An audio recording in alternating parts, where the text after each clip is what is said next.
the Financial Forum to order, 7:03, right on time. Chris Haley is on Zoom. Perfect, thank you so much. Oh, I appreciate it, that's awesome. All right, before we get started, Select Board? I think we're all set, we just did it. Okay. Do we have? We don't. Okay, sweet. All right. Cool. All right. Well, thanks everybody for joining. There's Joe. Okay, good. All right. So we have pretty packed agenda for the forum. I'll just kind of go over a little bit, kind of introductions on our side for folks that are. Most of the people attending know who we are, but just for the folks that aren't. Actually, from an introduction perspective, I'll just kind of go through and just introduce folks that are new on the committee. Both Joe Carnahan and Emily Sisson are new members to the Finance Committee. And then just rounding out the other folks that are on the committee, Jeffrey Coram, Vice Chair Gene Borowski, Joe McDonough here on my left, and then Mark Zarro on my right. So, and we are, this is also an advertisement. We have one open spot. There's 8 of us here. So we are accepting applications. I don't know where, but we are accepting applications. I'll leave that to Fidel to figure out. I'm sure we'll have that addressed in short order. Just from a financial forum perspective, typically we've kind of just used these to kind of go over, very bringing all of our kind of boards and committees together to be able to kind of talk specifically about financial matters, kind of ahead of November town meeting, but then, kind of gathering all of us together to be able to kind of speak through, kind of different types of things, both within, kind of standard budget, but also from a capital perspective. From an agenda perspective to tonight, we have asked Sean Cronin, who's Senior Deputy Commissioner of Local Services, to give us kind of a presentation as it relates to just kind of a, I don't want to kind of misjudge this, mischaracterize this, but like almost like kind of a municipal finance kind of one-on-one, which I know different members of the select board have heard Sean speak. I know both Sharon and Fidel have as well, and I just thought it would be a good kind of level set for all of us, considering what we typically talk about, and then also there'll be a kind of an additional slant to the presentation to kind of talk about capital projects, specifically, schools, knowing kind of where we are as a community as it relates to that too. After Sean's presentation, we'll kind of go through and talk through Killam specifically from the school department. After that, we'll kind of dive into more specifics of what we typically do in a financial forum. Sharon will kind of go through the town finance overview, talking about free cash, revenue projections, and a budget preview. Then we'll have Susan and Tom from the schools talk from a school finance overview for FY24. And then on the last kind of agenda item for a presentation tonight will be a discussion on the property for the senior center that will kind of go to Fidel. I didn't even arrange that the lights would dim as soon as we talked about that subject. And then from there, we'll talk about future agenda items. I think at that point, we'll probably adjourn some of the other committees, and then we'll kind of do some just kind of regular finance committee business. So with that, The one thing that, and again, this is the kind of the first dual one of these that we're doing, both virtual and in person, so I'll leave it to kind of Jackie to kind of help us navigate if someone has their hand raised. If I can see it, I'll recognize it, but if not, Jackie, just let me know. And then just for the folks that, I'll just say this for the folks that are online because everyone here knows it, just if you do speak, just make sure you introduce yourself, name, street address, just so we have it for the record. So with that, love to have, kind of Sean kind of go through the presentation and kind of take it from there. Sure. Yeah, please, that'd be great. Thanks, Sean.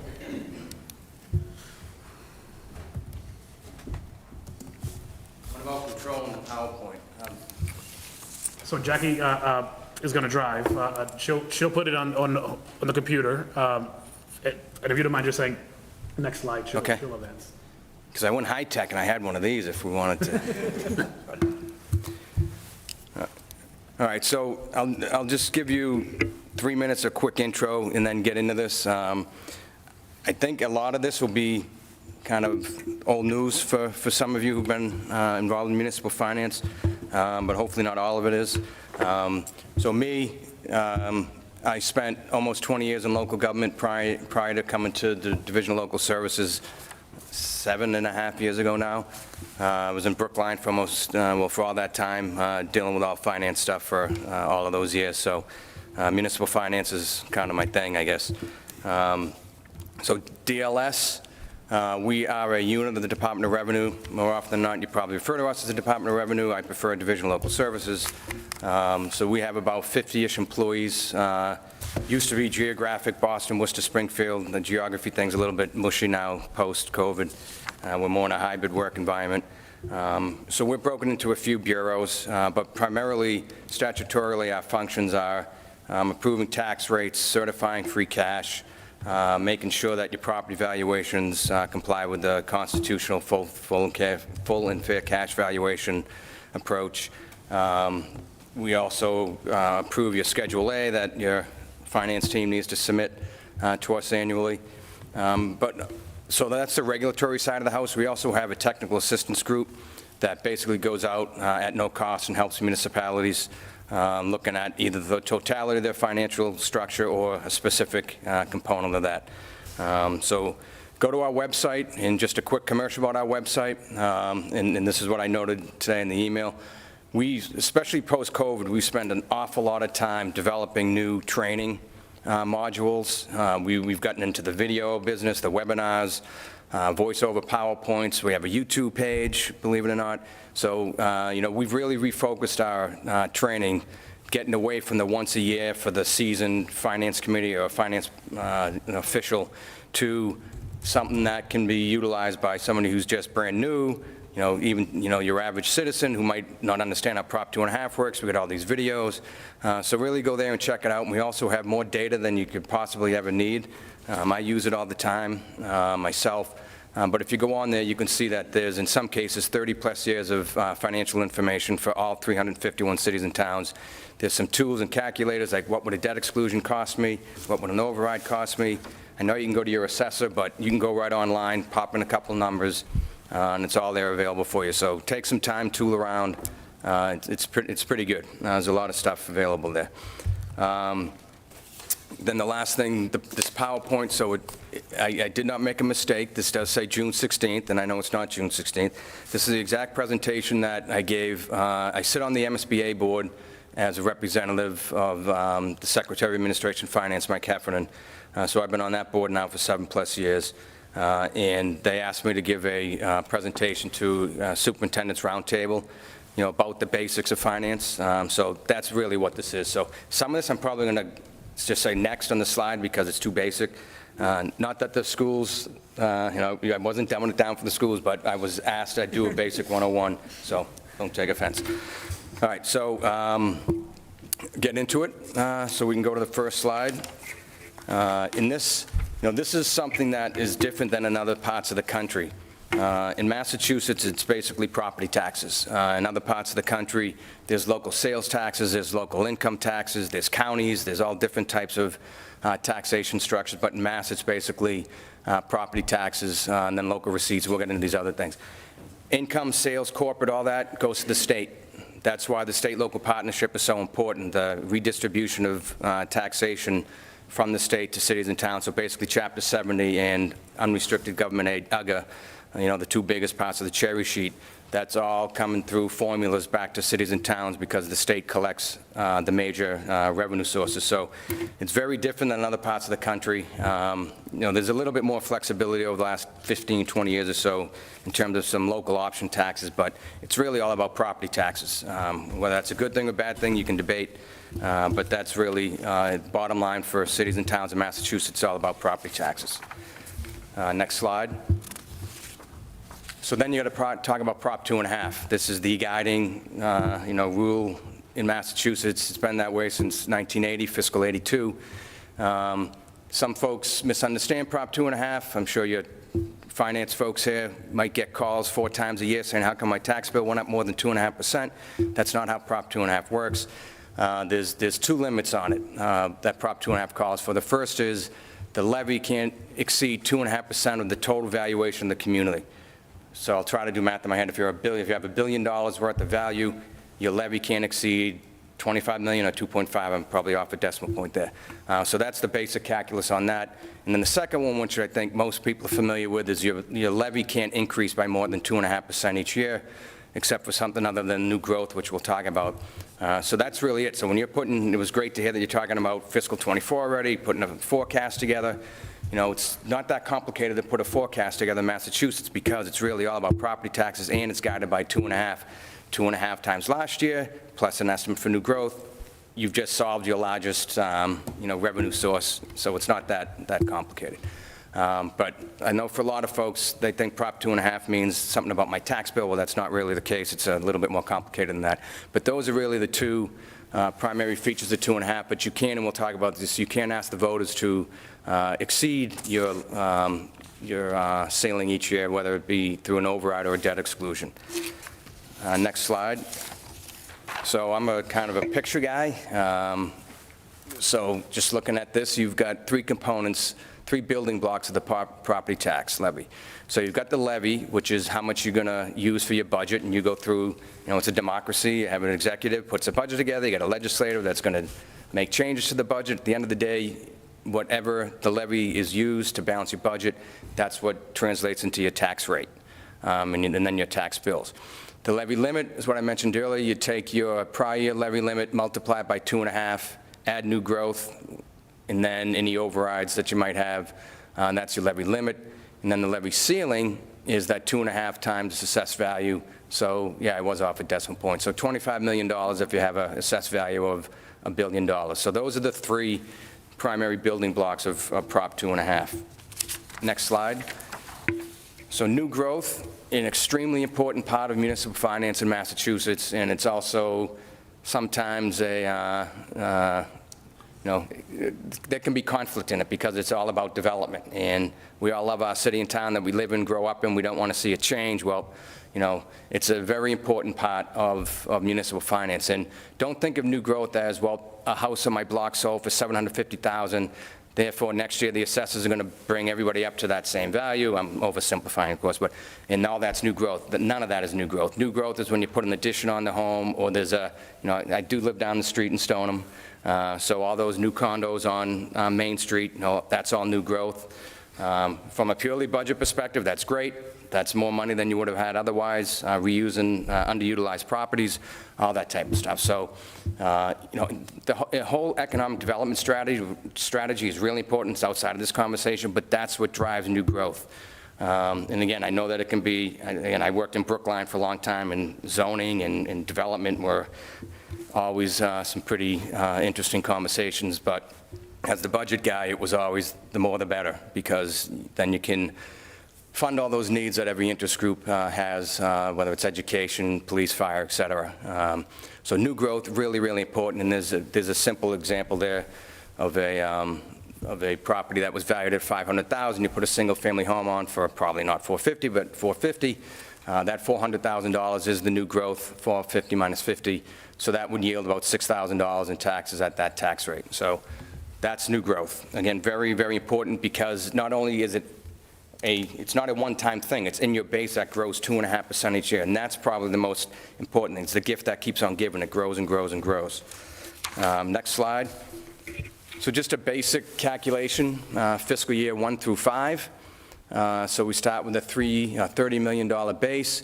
You see how 2.5% equates to $750,000 from the prior year. New growth of $450,000, you've got $31.2 million. Fast forward to fiscal year 5, after 5 years of 2.5 growth plus new growth, your levy is now $36.5 million, which is pretty good growth over that 5-year period. I think if you hit the button, something's going to fly in. Again, there you go. So what's important to note here in this slide is that what's called subtotal there, your levy, is lower than your levy ceiling. That you can't exceed the red circled number unless it's a debt exclusion, which I'll come back to later. So when when you're doing your forecasting, an important variable is the assessed values. And there's maybe 8 to 10 communities that are near their ceiling, central western Mass communities mostly. And one in particular, Springfield, actually back after after the housing crash in 08, they were going to exceed their ceiling, so they had to reduce their tax levy 2 years in a row. So one of the poorest communities in the Commonwealth had to actually reduce their property tax levy. So it's very, very rare, but it can happen. So looking at that assessed value piece is important when you're doing your long-range forecasting. Next slide. So I mentioned there's 2 ways that you can exceed the Prop 2.5 limits. The one on the left is an override. That's for any legal spending purpose. It's permanent. It's operating. So if you need, you're opening up a new fire station, you need to hire new firefighters, you would ask for an override. There's a whole host of other, opening up a senior center, you need to staff it, electricity, et cetera. You'd go for an override for that. And that stays in the base, and that grows by 2.5% annually as well, which is another, I would call it a nice feature, 2.5. It does, grow annually. The one on the right is the exclusions. Think of those as capital projects. There's 2 types. The one I think you'd be most familiar with is a debt exclusion. So you're talking about a new school, debt exclusion. And what that means is you exclude the principal and interest costs after you float the bonds. So that sits on top of your levy. So if there'll be an example, but whatever the principal and interest is, you can add that on top. A capital exclusion, a lot of smaller towns in Mass use these. If you want to get 2 heavy-duty DPW vehicles, they would go to the voters for a capital exclusion. It's one time, it doesn't continue in the base. Say it's $100,000, you raise $100,000, you pay $100,000 for the equipment. Next year, it's gone. Again, that's more for smaller towns, central western Mass. But those are the 2 ways that you can exceed your annual levy limit. Next slide. So just use an example. I said there'd be one. Again, same starting point, fiscal year 1 through 5. The only difference here is there's a $1 million override in fiscal 3, and then debt exclusion kicks in fiscal 4. So you can see the levy is now 39.4 compared to what it was previously, which was on the other slide. But if you hit enter twice again, you'll see the important thing that 37.5 is still less than the levy ceiling of 47.9. So again, as you start thinking about overrides and debt exclusions, you got to make sure that you're living within the levy ceiling.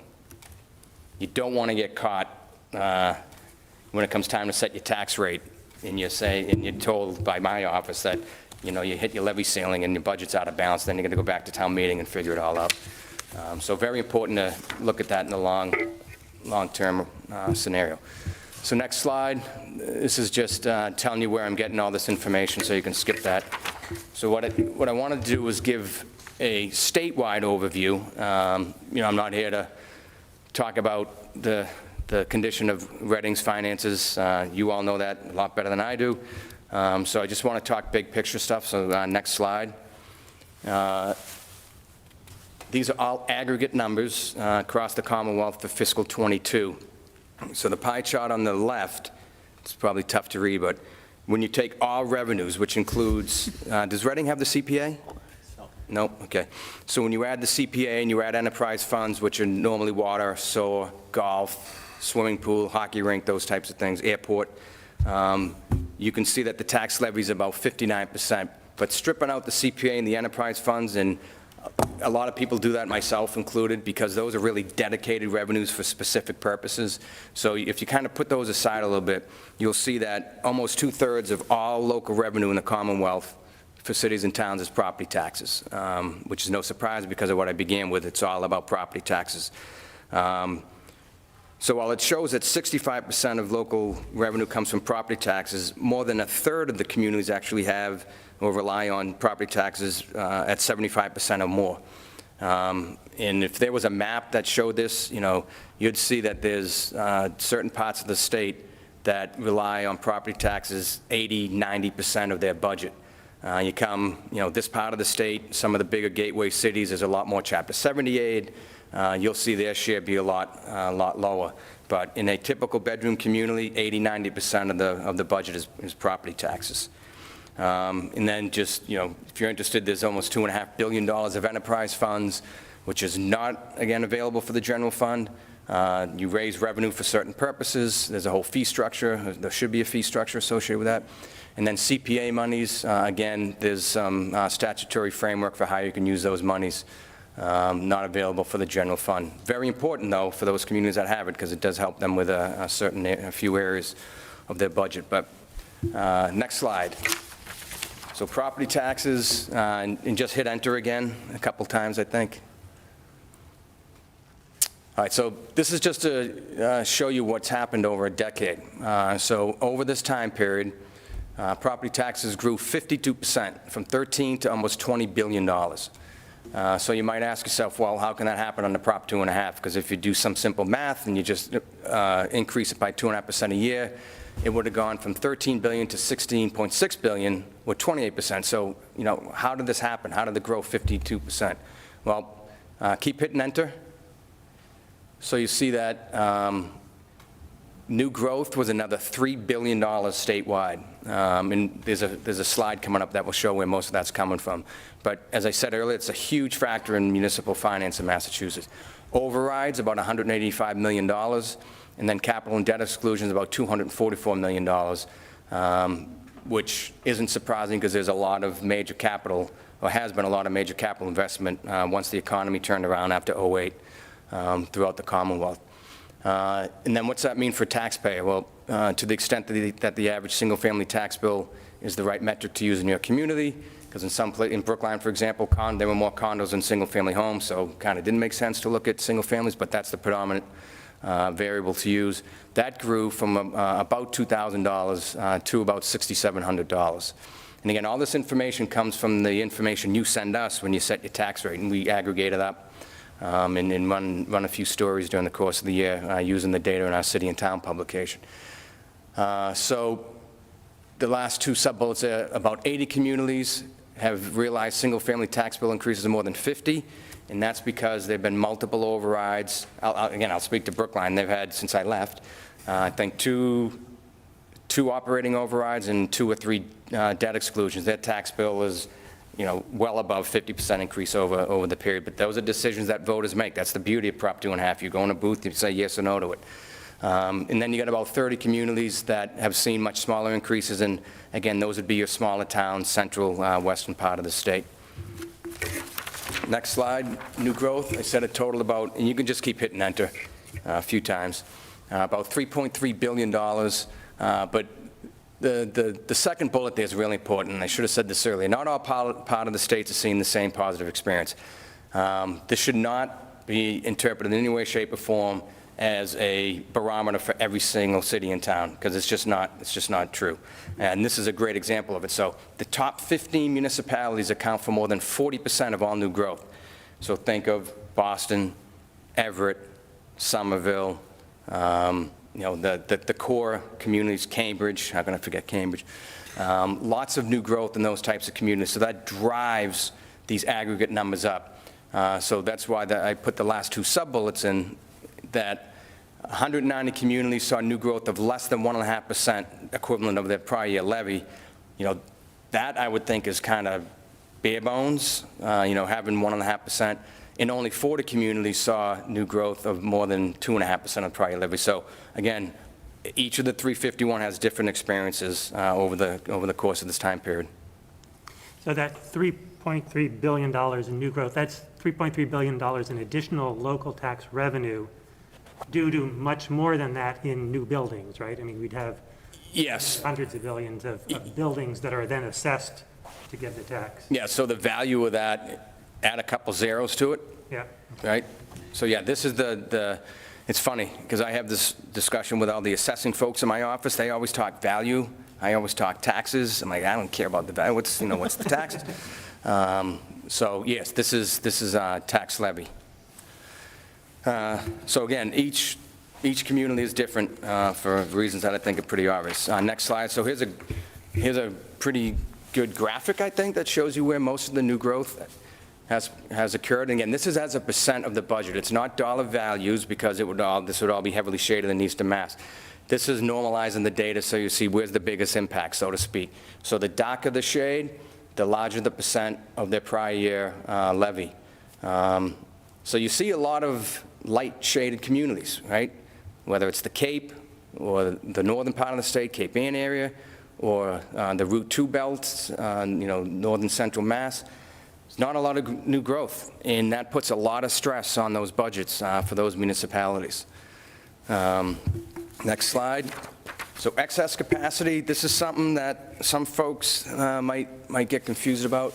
This is basically the delta between what you choose to levy and what you can legally levy. So using that very simple example, if you have a levy of $10 million, you add 2.5, that's 250, you have 150,000 new growth, you could levy $10.4 million. But if for whatever reason you choose to levy to 10.25, we always call it, you left $150,000 on the table, you have excess capacity of $150,000. So what does that really mean? Well, again, it depends which lenses you're looking through. As your budget person, you just left $150,000 on the table. From a taxpayer perspective, we're paying $150,000 less in taxes, and my tax rate's X cents lower than it otherwise would be. So again, I don't know the particulars of Reading, but each community looks at this very differently. In Brookline, never had a conversation about taxing to the max. Every single year, it just wasn't discussed. There are other communities, and actually, don't do it yet, but the next slide will show you where there's huge levels of okay, did it. So you can see the darker the shade, the higher levels of excess capacity. And it's just, some people view that as a reserve, not a reserve that you could tap into during the course of the fiscal year, but if all of a sudden the economy tanks, and you don't want to do layoffs, or you don't want to pull back on capital, whatever it is, you can tap into that excess capacity in your next budget cycle. Like you don't lose it, and that's one of the things that I think people might not understand. So if you go back to the previous slide for 1 second. So let's just say you did do 10.25 instead of the 10.4. Your starting point next year is 10.4, not the 10.25. So you're still getting 2.5% on the 10.4. And you can then capture that $150,000. So again, some communities look at it that way, and I don't think there's a right or wrong way to look at it. It's all really local choice. It's up. At the end of the day, it's up to the taxpayers. Town meeting members, et cetera. But the 2 points at the bottom go back to what I said about new growth. The top 10 communities account for 58% of all excess capacity. Cambridge alone is 22. So they're not even close to taxing to what they could legally. Most communities have very small amounts of excess capacity. So you see 177 communities have excess capacity less than 1% of the maximum levy. And the median statewide is less than 1%. So what's that tell you? That the vast majority of communities are actually taxing to the max. Even though that graph shows that there's been a huge increase in excess capacity, your quote-unquote average community is taxing to their levy, to the maximum allowable levy. So the next slide, we looked at the map. So if you skip to the next one. So single-family tax bill, this is a very popular metric. The Globe uses our data every year. Some of the business journals use it. We run a story in our city and town every year.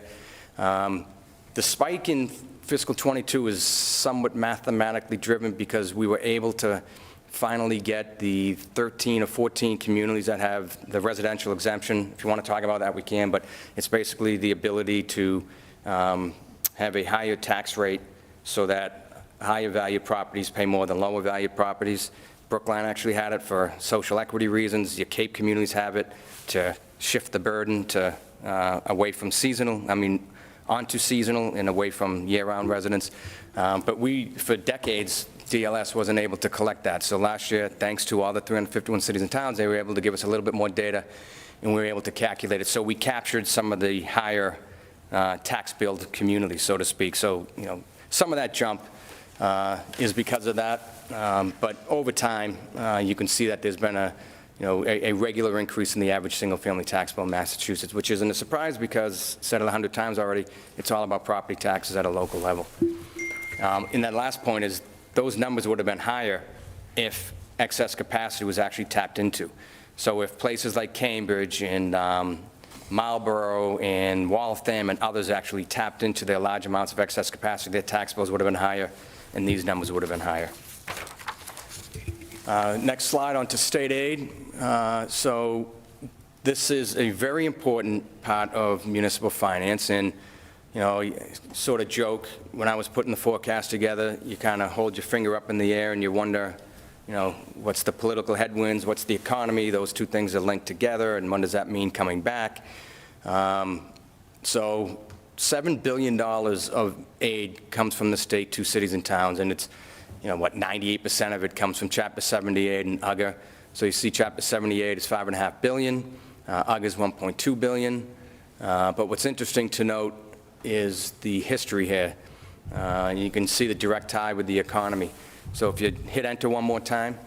So this was the dot-com bust. It took 5 years to get to the previous level, right? So I was in your all shoes in Brookline when that happened. They were actually mid-year 9C cuts, which makes your life miserable. You got to react mid-year to try to figure out how to balance your budget. And it took a good 5 years to get back. And if this graph actually went back to the 80s, you'll see it's actually lower than it was back at that period of time. So hit enter again, I think 2 more times, and you look what happened. Oh, I'm sorry, it was only 1. You look what happened after the Great Recession. It took 7 years to get back to that level. So the reason why I put this up there is if and when there's a downturn in the economy, probably going to be some sort of hit to local aid. History just shows that, and history also shows that it's going to take a while to get back. So it's not the greatest of stories to tell, but just looking at the data over decades, that's what it tells you. But it's a critical part of state aid. I don't need to tell you all, Chapter 70, the Student Opportunity Act has poured a bunch of money in to not all districts, but a number of districts. And then UGA has grown pretty significantly over the past few years, which is good. But in terms of forecasting this, we would just kind of wait for the governor's budget to come out in January, and then use that as the starting point, and then go from there. I'm not sure what else you can really do. Next slide.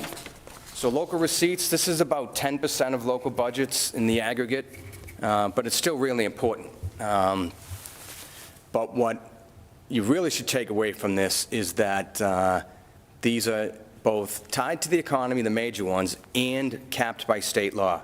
So, I know we used to have dialogue with our advisory committee, our FINCOM. Well, why can't you just increase this? Why can't you increase that? Well, that's, the meals tax is 0.75%. The room occupancy tax is up to 6%. You can't go above those. Motor vehicle excise, some might argue it's, the formula's a little outdated. That formula is that formula. It's, over a 5-year period, a very rapid depreciation of the vehicle, and it's 2.5%, 25 cents per thousand of value. So there's really nothing you can do to get more out of those revenue sources unless you want to open more hotels and more restaurants and that type of stuff, which is not a bad economic development strategy. But statewide, you see, we're talking about over $2.5 billion. Motor vehicle excise is from a budgeted perspective, about $825 million statewide. And for meals and lodging, I'm using fiscal 20 numbers because 21 were all screwed up because of COVID. Good news is they've all rebounded. So if you see the slide, if we're talking some other point in time, you'll see the 22 numbers are pretty good. But looking at fiscal 20 numbers, going back to fiscal 10, the very challenging budget environment, very challenging economy, the new meals tax was enacted. There's 248 communities now that levy that tax. It's $177 million.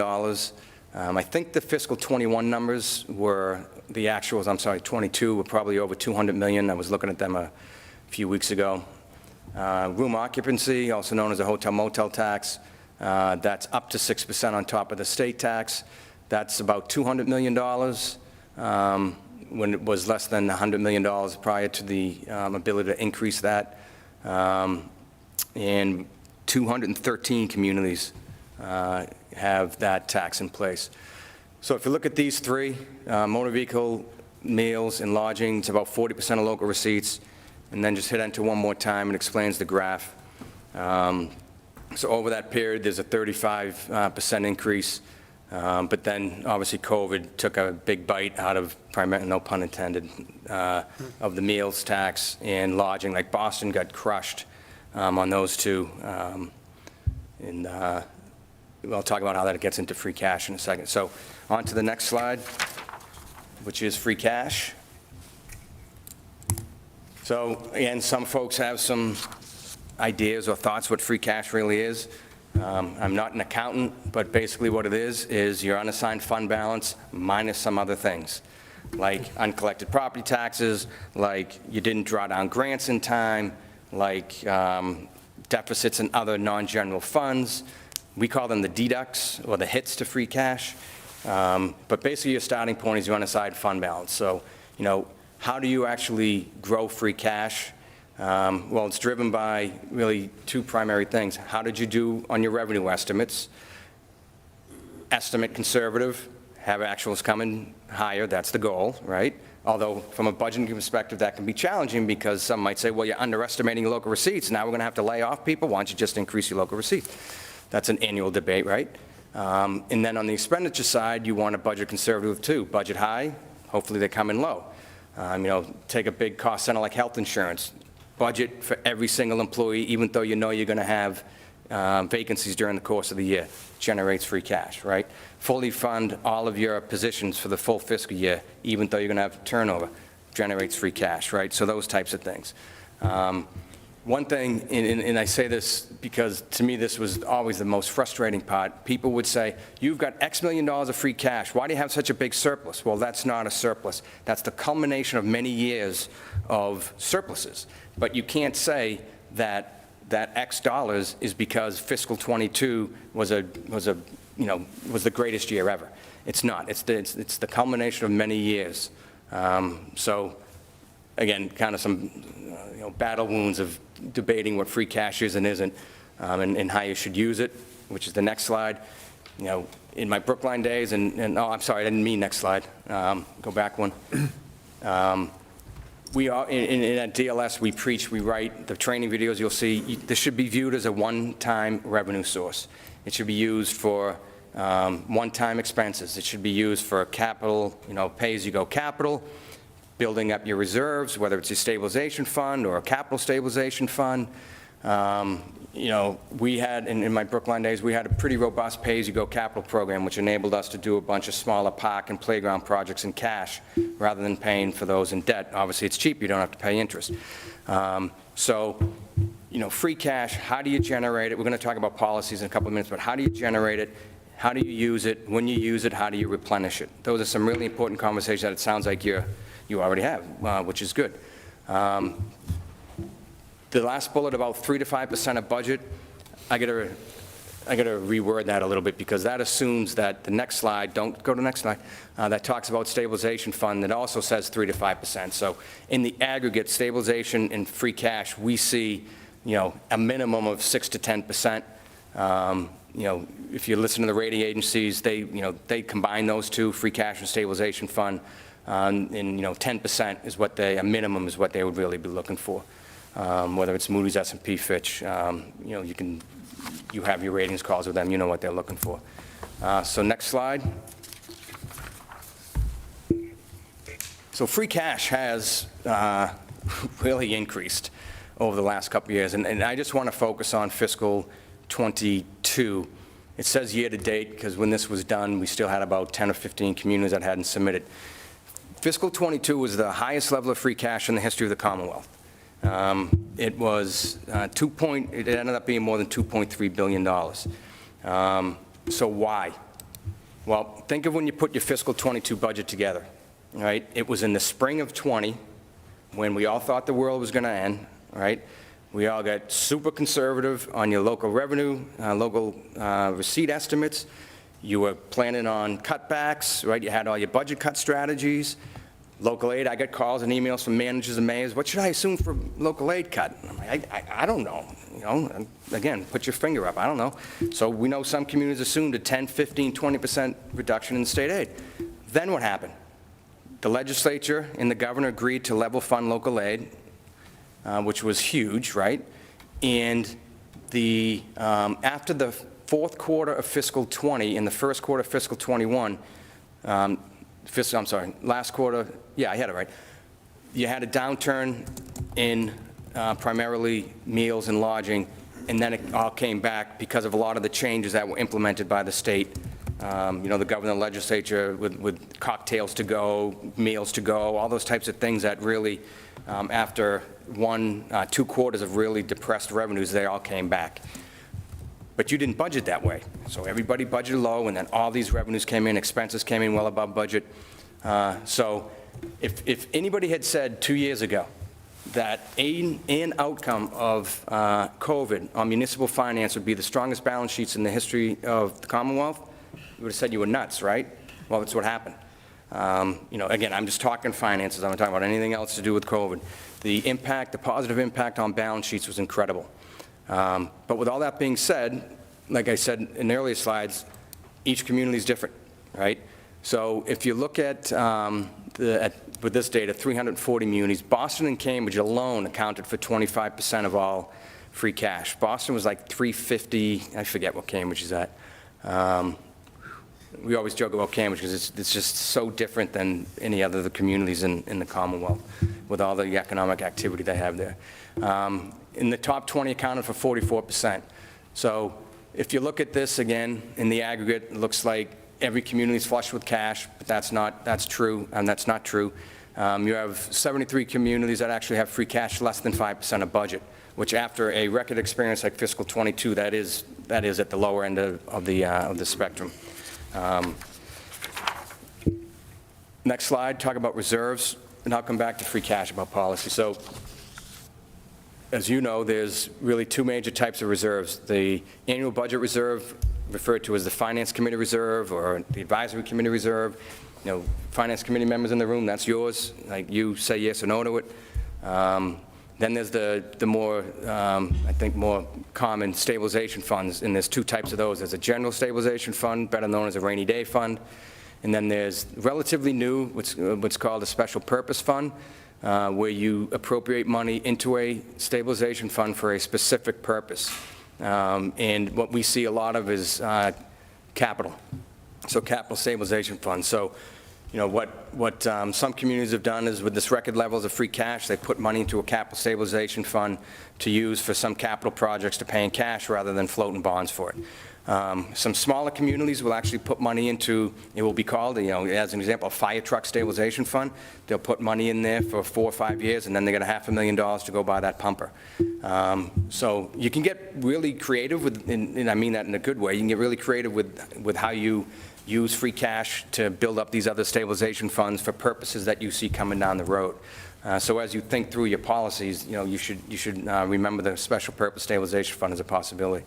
And again, I should tie this with the previous one, 3 to 5 on this, 3 to 5 on free cash, so somewhere 6 to 10% kind of minimum ranges for stabilization funds. Next slide. This really gets to the same point. Very, very high, record high levels of stabilization fund and free cash due to the things I've already talked about, but not all communities are created equal. Some, you know, some have less than 10%, and some have well above 20%. but the vast majority in the 10 to 20% range. So that's the takeaway from that. All right, so to get away from revenues for a second, again, this is shouldn't be a surprise to anybody. Next slide. Local government's all about people, right? It's about providing services. And the vast majority of services are provided by employees. Some are contracted out maybe, but whether it's teachers, firefighters, police officers, DPW employees, right? Librarians, et cetera. It's all about wages and benefits. So when you're putting your budget together, it's really, really important to make sure that you're keeping an eye on wages and benefits. If you can just skip to the next slide. On average, 70 to 80% of your budget is people. So again, I know this can make for dicey conversations more often than not in collective bargaining sessions, but you're talking about COLAs every 2 or 3 years as part of a CBA. Understandably, employees want a high number. Your local officials are arguing for a lower number, and it's primarily because of the confines of Prop 2.5 that we already talked about in local receipts and state aid, right? So, fair and equitable, I think, are the proper words there, both for the employees and for the taxpayers. And then health insurance, again, that's really a really difficult conversation to have with employees. I've been through it a couple times. As an employee, you hate having to pay more when there's cost shifting going on.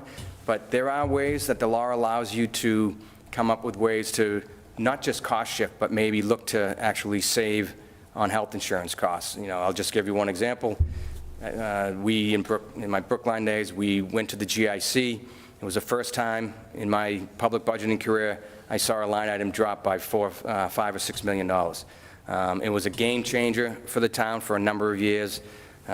Immediate savings, and then the base upon which that grows 5x% a year was lowered. It reduced our OPEB liability by like 35%. It was humongous. I'm not saying the GIC is the solution for everybody. I'm just saying that there are different ways that you can procure health insurance, and you should be looking at that every few years. Again, knowing that they're difficult conversations to have because it's a very important, critical benefit. But wages, health insurance, and pensions are your 3 biggest cost centers. I didn't talk about pensions because you really have no control over that.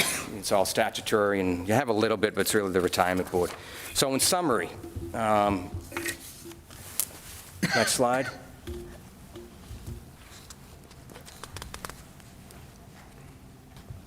All right, so I'll start ticking through. Property taxes are capped. New growth varies across the state. Majority of communities taxed to the limit. State aid's heavily dependent on the economy and is mostly for education. Local receipts grow minimally, except for economically sensitive items. And remember, the majority of those are capped by state law: motor vehicle excise, meals, and lodging. Free cash experience varies across the state. You should strive to have reserves, minimum 6 to 10%, minimum. Pensions, health insurance, annual budget challenges, and you are all, as municipal officials, limited in financial flexibility because of the way municipal finance is structured in Massachusetts.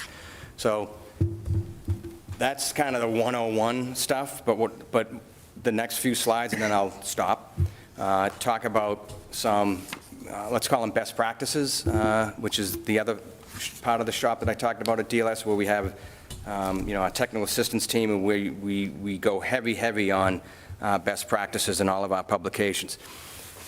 So I don't think I need to talk about this one just by looking around the room, right? You have a municipal management team. I mean, everybody's here, right? That ain't true in every community. And I had a great experience in Brookline. I spent more time with the deputy superintendent, who was a school business manager, than I did probably any other department head on the municipal side. I spent more time with the FINCOM than I did the select board. You need to have communication. You got to have teamwork. You're never going to agree on everything. It's impossible. But you got to have communications, and you should have some policies, which I'll get to. But if you don't have this group of folks working together, whether it's developing policies, setting a tax rate, balancing a budget, it's not going to go well. But you guys are all in good shape with that. Next slide. It's a pretty basic visual to talk about the interplay of financial policies, a financial forecast, and a capital plan. You can see they're all integrated. So next slide, financial policies, and I say this anytime I talk about this stuff, I don't know how you do anything without a set of policies. And you should be reviewing policies every, there's no magic number, but 5 years-ish, something like that, because times change, economy changes, right? If you are a lower graded community and you want an almost instant bond upgrade, develop a set of financial policies. The bond rating agencies want to see those. Every municipality is different, but don't worry about stealing from a community. We would look at our neighbors, we would look at Newton, we'd look at Needham, and would say, oh, that sounds good. Now, you can't take the exact percent because you got to model it out and see what works for you, but don't be afraid to take things that work from other communities. Don't need to reinvent the wheel. And you should be using a financial model when you develop, because somebody might say, well, what would it take for us to get to 15% of reserves? Well, there's a give and take in everything, and you need to have a forecast in order to do that. Some examples of financial policies, next slide. Reserves, what percent of reserves should we have, and where do they come from? Is it the annual budget reserve? Is it, stabilization fund, et cetera? How you use free cash, how you replenish it, et cetera. We actually had a prioritization policy of how to use free cash. We called it the waterfall. X percent went to Affordable Housing Trust Fund, another percent went to something else, another percent went to pay-as-you-go capital. It was all laid out in policies. But capital, which is what I want to talk about most, since I know you're talking about another school project, you need to have basic CIP policies in place. What is a capital project? How do you evaluate and rate these things? How do you finance it? Is it all debt? Do you have some pay-as-you-go? What percent? Debt management, how do you amortize your debt? You shouldn't always be amortizing it to the max. You should have, have a plan, like 50% should be retired within 10 years. Debt service per capita, some basic things you should really have in place, and then make sure that you model those things out as you're developing your capital plan. So on the next slide, financial forecast, I said this earlier, it's not that hard to put a financial forecast together in Massachusetts. It really isn't.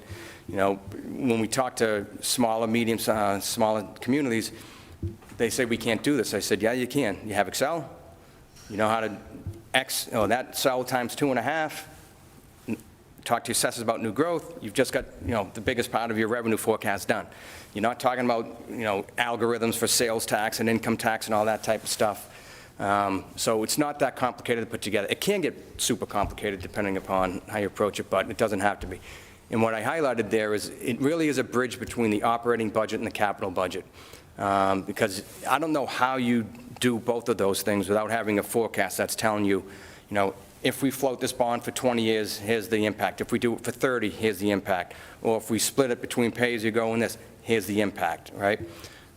So you really need to have a forecast in place that you use every single year. You update anytime you get new information, state aids changed, or inflation estimates change, or we got our health insurance premium increase in. What's the rippling effect of those things over time? Next slide. Debt management for me was one of the funnest parts of the job. You kind of close the door and play around with different debt models. Use your financial advisor to help you out, but maintaining your infrastructure, I think it's a moral obligation of a community. You can drive through both Stoneham and Reading here, Main Street, lots of water main work going on, right? We love that. It's super important. Residents probably hate it, but at the end of the day, they'll love it because they won't have water mains blowing up and stuff like that. But whether it's that type of stuff underground that nobody sees, or the facilities that people see, or the IT equipment that only town hall people probably appreciate, you need to have that type of stuff managed, updated, enhanced, et cetera. And you can only do that through a capital plan with some debt involved. Some places we say the word debt and they're like, no, we don't want to float debt. Well, you should float debt. There's the generational equity argument too about this type of stuff, right? So you should have debt as part of your overall capital plan. But believe it or not, there are some parts of the state that do it all on a pay-as-you-go basis. So the next slide, this is a slide we always use. Yeah, keep going. I'm sorry, just hit it. Yeah, there you go. So this is a slide that we use anytime we're talking about a good debt management plan. So the dotted line, the blue line is your existing debt. So if you don't have it, you can call your FA, they'll give you a spreadsheet, tell you what your debt is.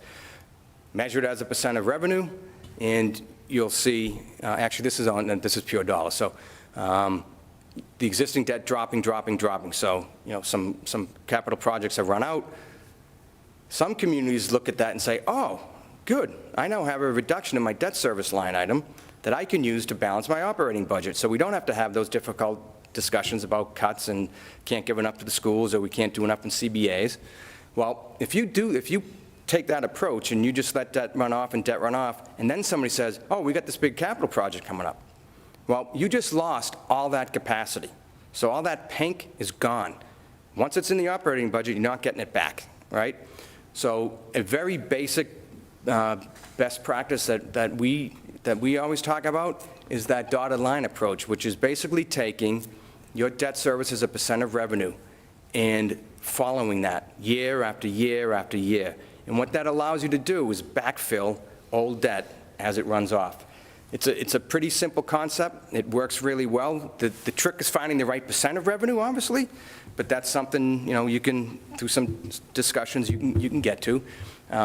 So this is really important if you're talking about a robust capital plan. It still might involve the debt exclusion, which is outside of this. This is really, non-excluded debt. But you just need to figure out what capacity do I have to take on all this capital. And a simple little chart like this goes a long way. And then the next slide, I just wanted to show an example of, you can't see it, but this was a debt management plan that I would update each year. And I probably stole this from somebody, like I said earlier. You always find a good idea and you run with it. So this was our approach to showing anybody who was interested our debt management plan, both current and projected. So this ran debt service out over, a 10-year period. It told you what the project was. It told you whether or not you had bond authorization yet. It told you how many years you're going to finance it over. So people could really, have a discussion about, is this the right approach to taking? We got accused a few times of being too conservative because we only did level debt service. Level principal, which runs off quicker, which makes that chart a lot better. Why don't you use some more level debt service? That's more expensive, but, so you can have the give and take. So again, I don't know if you have anything like this, but, as part of any capital plan, it's a really important piece. And then the last slide, which is, I hope, is the punchline of all this, and this was specifically put in for the MSBA discussion. So, Jack McCarthy, who's the head of MSBA, says, Sean, we always get superintendents saying, well, how does the town know if we can afford this project or not? I said, it's really, there's two tracks that you got to go down in order to answer that question. So the first is, are you thinking of a debt exclusion or you're not? And then more often than not, the question or the response back is, well, we don't know. It's like, okay. So really looking at the one on the far right, can you do it within the levy? What capacity exists in your CIP? So go back to your policies. Do you have a policy that says, 6% of revenue is going to be for debt service, and we're going to replace it all with new debt? Well, you might have some capacity, which means you don't need a debt exclusion. How do you prioritize your projects? Maybe you can bump these 3 or 4 projects off one year to free up capacity in this year to make that project work. I mean, you can do a lot of things, the way you structure the debt, the timing of the debt, you can ban, you can do all that stuff. Could you increase the capacity for capital, right? That might be something where, and I've seen this, where a community knows they got a lot of development going on in their community. So they say, you know what? Let's capture 50% of future new growth and dedicate it to capital. So just like that, they've grown their ability to take on debt.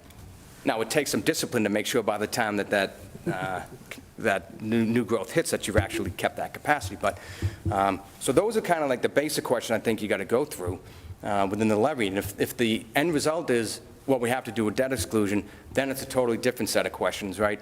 What do people care about? What's the impact on my tax bill, all right? And you can use your assessors, you can use our tools on the website.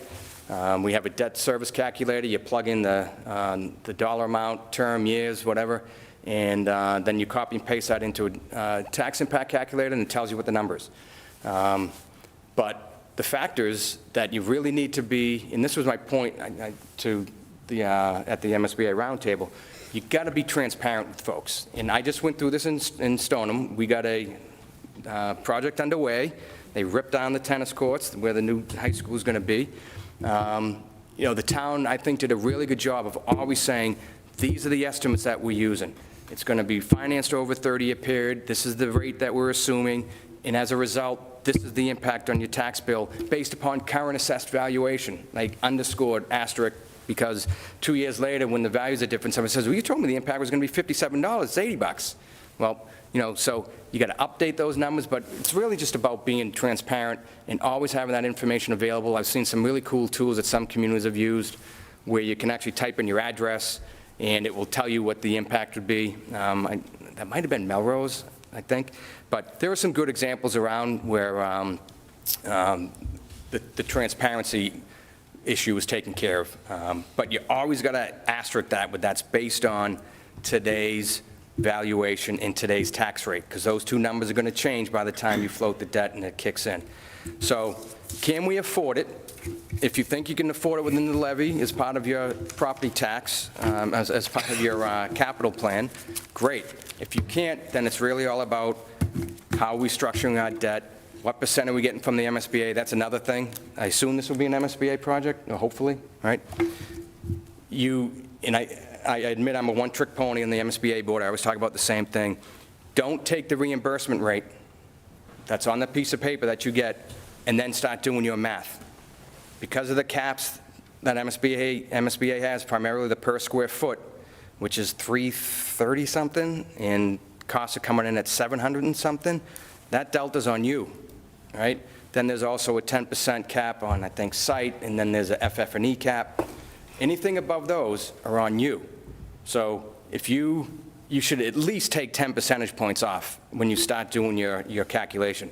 Because I've seen some sad stories where communities would take that on paper reimbursement rate, start telling people this is our share and this is the impact on your tax bill, and then lo and behold, when the debt actually kicks in, it's way above that, and then you got to go back and say, well, it's because of all these caps. Like, well, you didn't tell us that up front. We were in the voting booth, you know?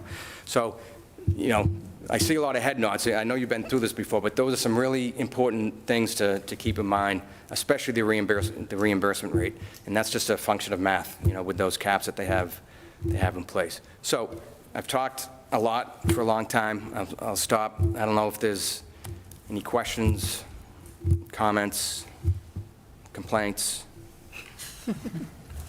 Sean, thank you so much. Very, very informative, like even for the folks that I think knew a lot of this.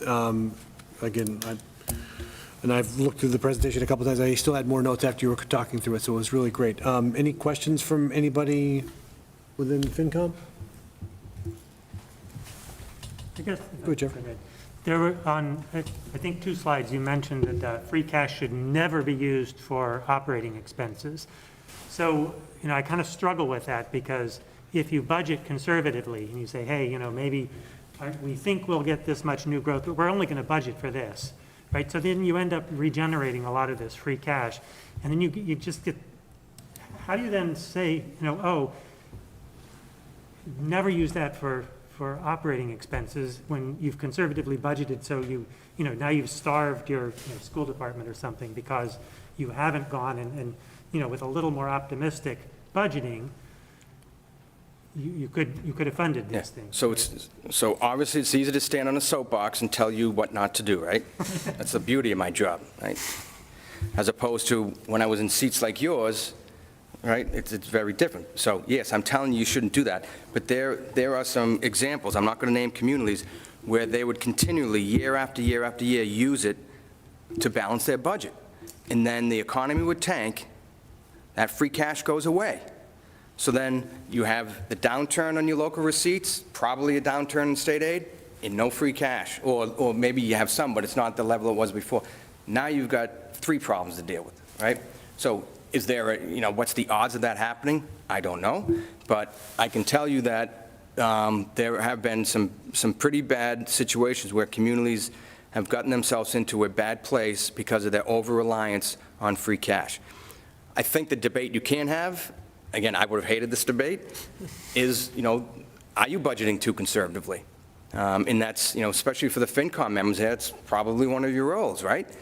Challenge the assumptions that are being made. And I went through it every Tuesday and Thursday night for months over my time. And, you got to be prudent about it, because if you do challenge those local estimates, local receipt estimates, or you do challenge some expenditure items, and then COVID hits or something like that, or the housing market tanks, or whatever's going to happen in this current economy, you're going to be in for a little bit of trouble with it. So, yeah, it's easy to say don't ever use it, but it shouldn't be something you just shouldn't have to rely on it annually.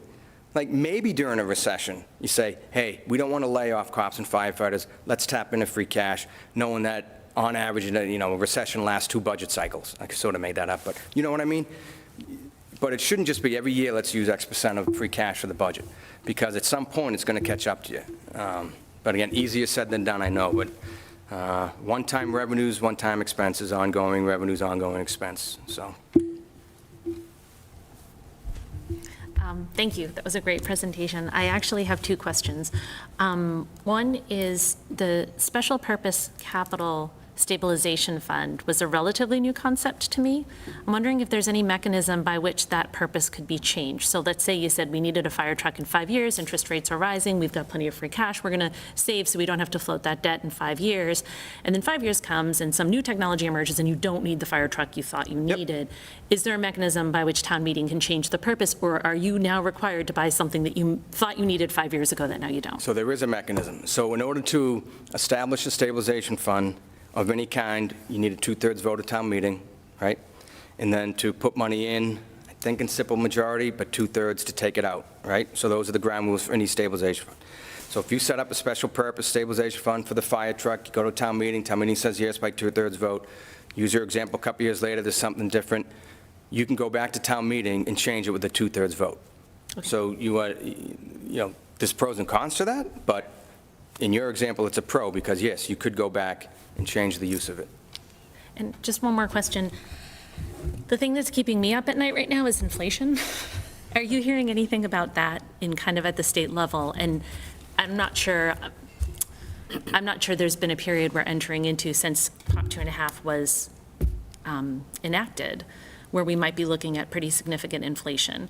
So I'm not sure cities and towns have had the experience of being capped at 2.5 of revenues, and yet expenses are growing exponentially. It would seem that that would be a reasonable use of free cash as well.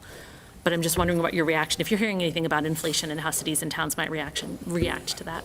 Yeah, I mean, I hear a lot about it, primarily on the capital side. Again, using Stoneham as an example, $8-ish million, I think they're off at the latest schematic design phase. So they got to go back to town meeting and get more funding for it. There's schools out in Worcester, Lowell, Amherst, projects. There's a number of communities that are seeing their estimates increase significantly, or bids coming over. So on the capital side, absolutely yes. On the operating side, just anecdotal stories about things ranging from pesticides to bleeding into the, CBA discussions, which obviously is a huge, it's more expensive than pesticide. Pretty much everything, capital equipment, technology. So yeah, it's going to hit you in a big way. So, I'm not going to comment on whether or not you should use free cash for that, but maybe there's a strategy where you could look at your existing reserves, including free cash, and maybe, I love to come move the coconut shells around a little bit, pay for some pay-as-you-go capital with free cash over here, which then might free up some space in your operating budget that you can then stave off inflation with. Like, you think you can get creative with and I don't know your policies, but, thinking of the ones I was used to, we always had the parachute plans to kind of make things work. One year, a couple of years, we actually reduced capital, which was a fight, because there were people who were adamant about not ever pulling back on capital again, but, at the end of the day, I think, what's that debate, people over bricks and mortar, people will always win, right? So I think you just got to look at the totality of your policies, but I guess the only other thing I would add is, and this is more the transparency thing, like when we did that, again, back in, I always talk about Brookline, so the only place I was, we, in the town administrator's budget message, the years we did that, we actually put a kind of back to normal plan in there and said, here we are, I think it was .com, might have been that or the 08 crash. We said, here's the gap, here's how we're going to close it, we're going to reduce capital from 6% of revenue to whatever it ended up being, and we're going to pull back. We had some historical overrides, which, believe it or not, were never changed. It was for DPW equipment, and the dollar amount stayed the same for year after year after year after year, which the DPW Commission didn't like because it actually, inflation was eating away at it. But, so one year we said, we're not doing the $750,000 of capital, which caused a massive uproar. I said, well, we voted for that override 10 years ago, and now you're saying you don't need it for it. So, but it was basically a return to normal plan that we laid out, and we actually followed it. Again, you need some luck along the way, but, so, yeah, when things aren't going well, you got to look at your policies and say, what do we need to do? Knowing, or hopefully that knowing it's only a short period of time. So if this, inflationary environment, knock on wood, is gone in the year, yeah, so maybe fiscal '24 is the year that you do something different, but you have a plan to get back to your normal course of operations in fiscal '25. Thank you. I just wanted to call the Reading ARPA Advisory Committee to order, but I'm actually not sure if we're posted, but we have a quorum, so, sorry.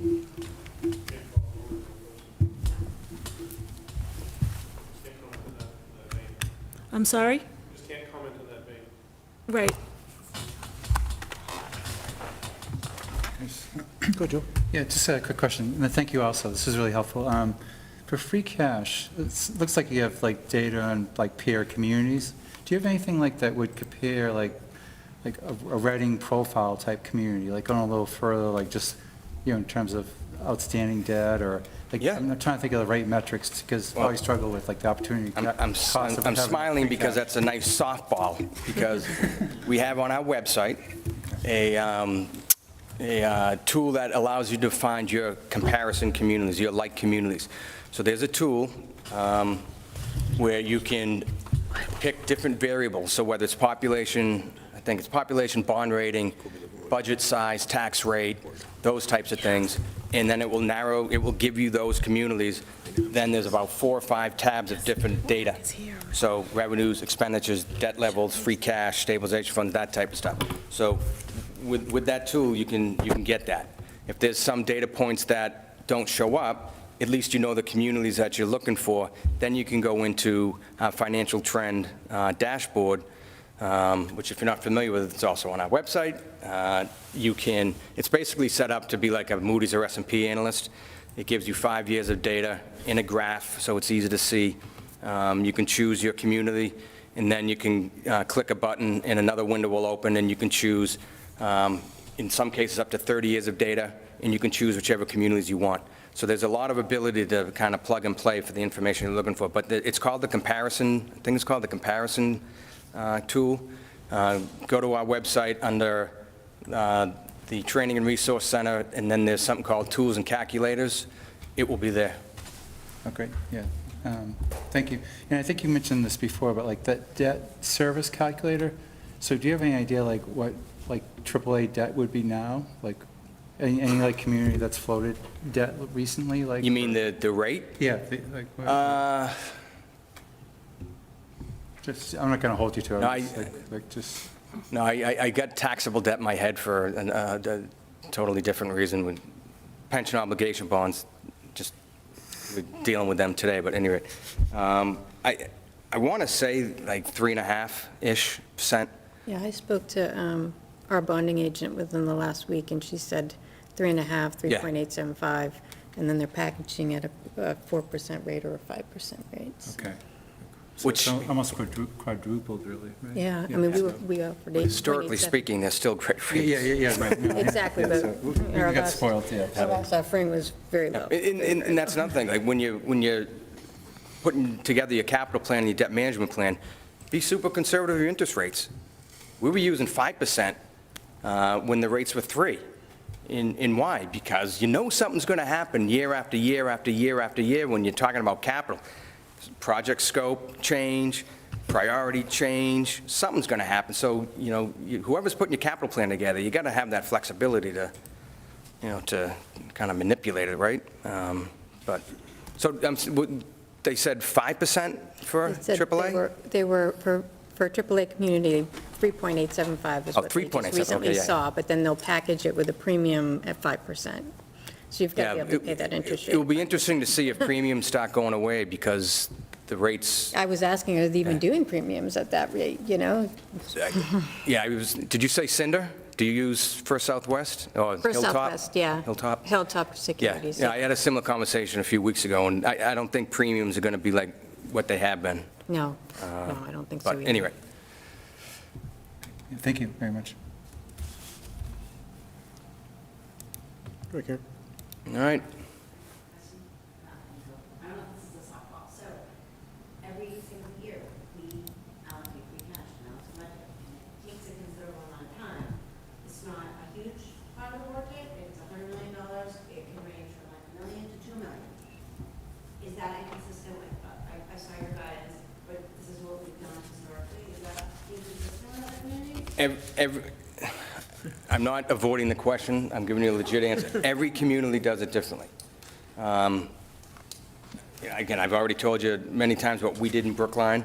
There were places, Newton, I'm not sure they still do it, but they always use free cash for their budget. That's a AAA-rated community, it's a wealthy community, they would always use free cash for their budget.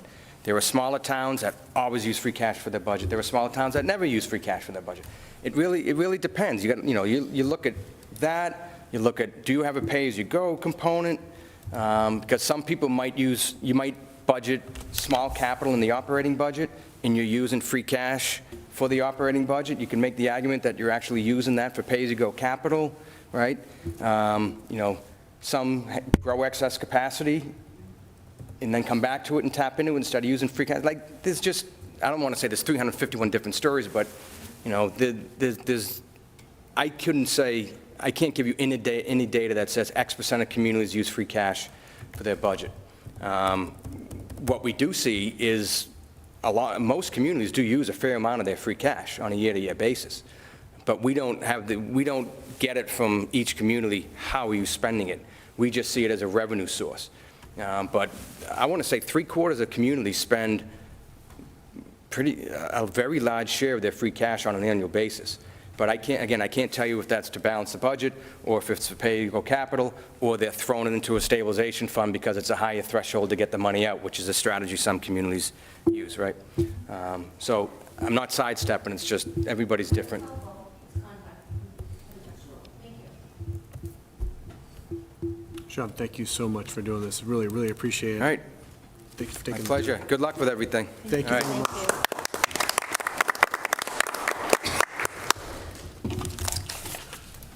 So we'll move on to the next agenda item, talk about Killam. So Tom, Susie, if you want to step through your presentation. And I think Joe and Kevin are on as well, so. Great. Tom, just get close to the speaker, yeah. Perfect. I'm just going to see if Chris can pull up our presentation as well. Jackie has it. Oh, Jackie has it. Jackie, when you get a chance, I think the Killam School presentation.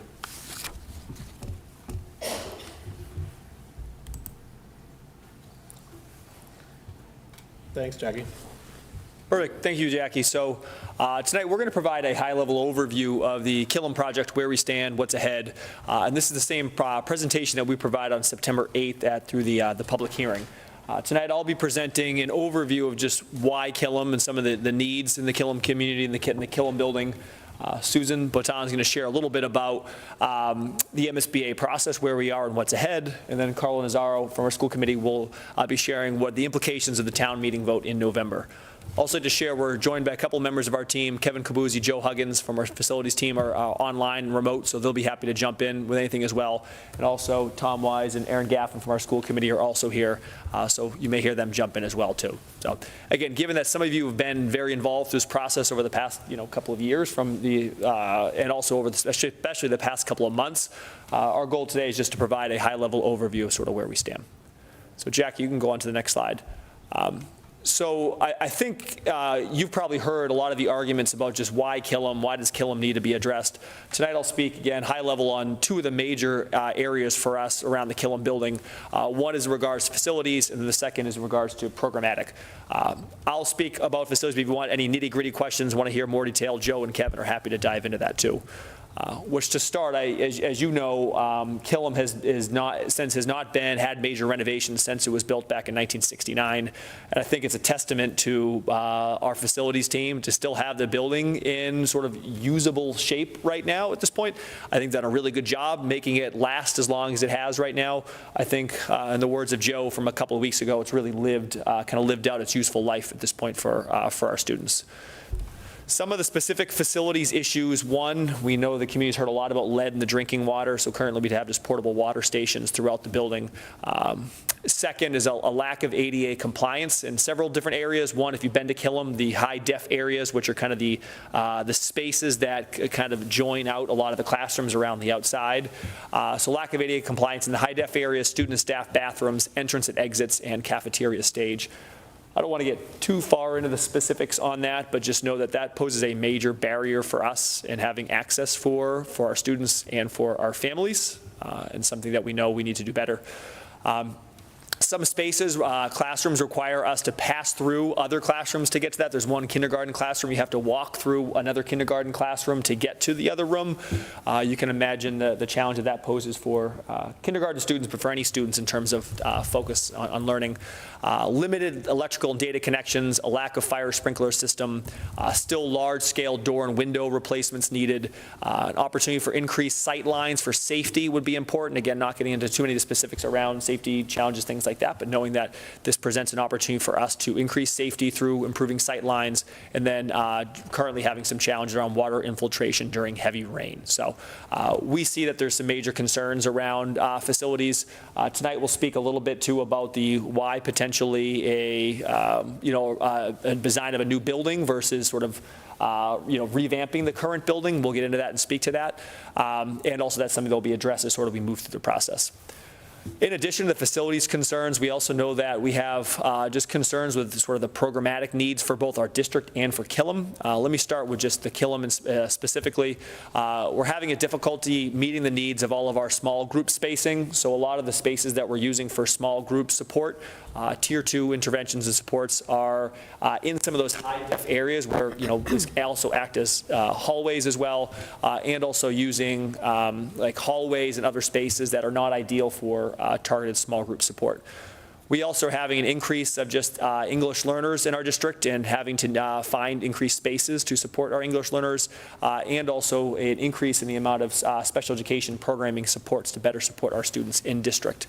And feeling that currently in Killam, we just don't have the space in the current structure to be able to meet some of those needs as effectively as we want to.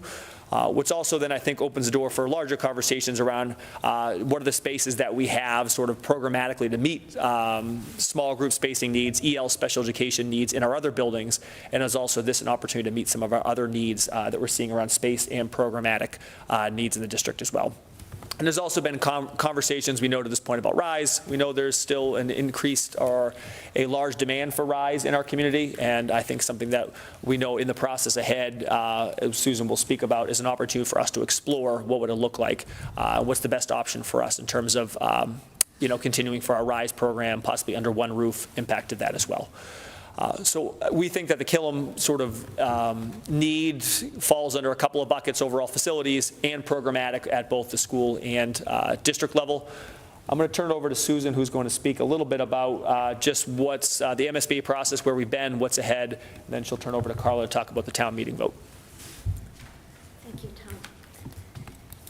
So, thank you, Jackie. This overview of the MSBA process was provided to us by the MSBA, and I think it's a very helpful visual sharing with all of you in the community that the process consists of 3 phases. The very first phase is called preparation, or the eligibility period. The second is the initial compliance phase, and then the third is the scope monitoring phase. I'm sorry, I'm not able to see. Under the first phase, the eligibility phase, which is the phase that we're currently in now, it consists of several modules. The modules focus on our compliance certification, the formation of our school building committee, the submittal of an educational profile and enrollment projections. It also, have all been completed and submitted to MSBA. The remaining deliverables for this very first module during the eligibility period consists of maintenance and capital planning documents, which are due at the end of November, the local authorization of funding, which will be requested during November town meeting. The second phase, the scope definition, is going to focus on four areas of the project.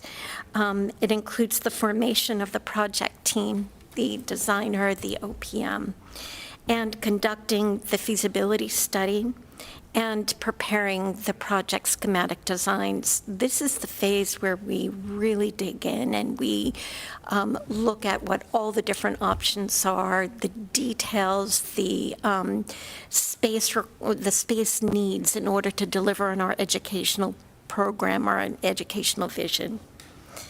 The third phase is our scope monitoring phase, and this consists of the 3 final modules, which focuses on construction and project completion. Jackie, on the next slide, we've outlined the timeline, and in total, this entire MSBA project, the 3 phases, all 8 modules, will take approximately 3.5 years. This is the maximum. We are moving along quickly during the eligibility period, and there might be an opportunity throughout this process to save on some days to deliver earlier. The first phase, we have a total maximum of 270 days. We have actually now about 14 weeks have elapsed, and there are 26 weeks remaining. The project OPM design team will work on the project, their piece, over 150 days. The feasibility study is estimated to be about 300 days.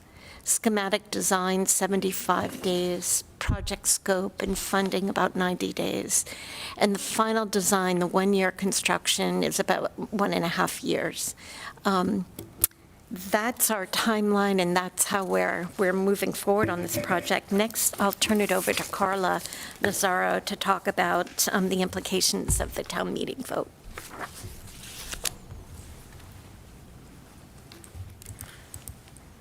Good evening. Sean sends his apology for not being able to attend today, so I'll take care of his slides as well. So I'm going to talk about what is in the feasibility study and why it's important. So we are requesting $2.2 million for the feasibility study. That will include hiring an OPM, an owner's project manager. That person will oversee all phases of the project, and they will act in our best interest to ensure that the project is completed properly. The second inclusion into that feasibility study is securing a designer to develop a specific solution. So we've heard, and that's the best fit for Reading. We had a GNAP study that was done, which really helped propel us into this whole process, and I think contributed a lot to our securing a spot in the MSBA process. And they looked at what was going on in our entire district, so, and they had multiple schemes for that. 2 viable schemes came out of that, but really what they did was focus in on a site, which was Killam, right? So this project will be done for Killam, but it will be done to help alleviate some of the issues going on in the entire district. Another piece of this is it will advance our understandings and needs of options at Killam, and it will help us to get more detailed analysis of what's going on in the site, if there's geotech concerns, if there's hazmat concerns,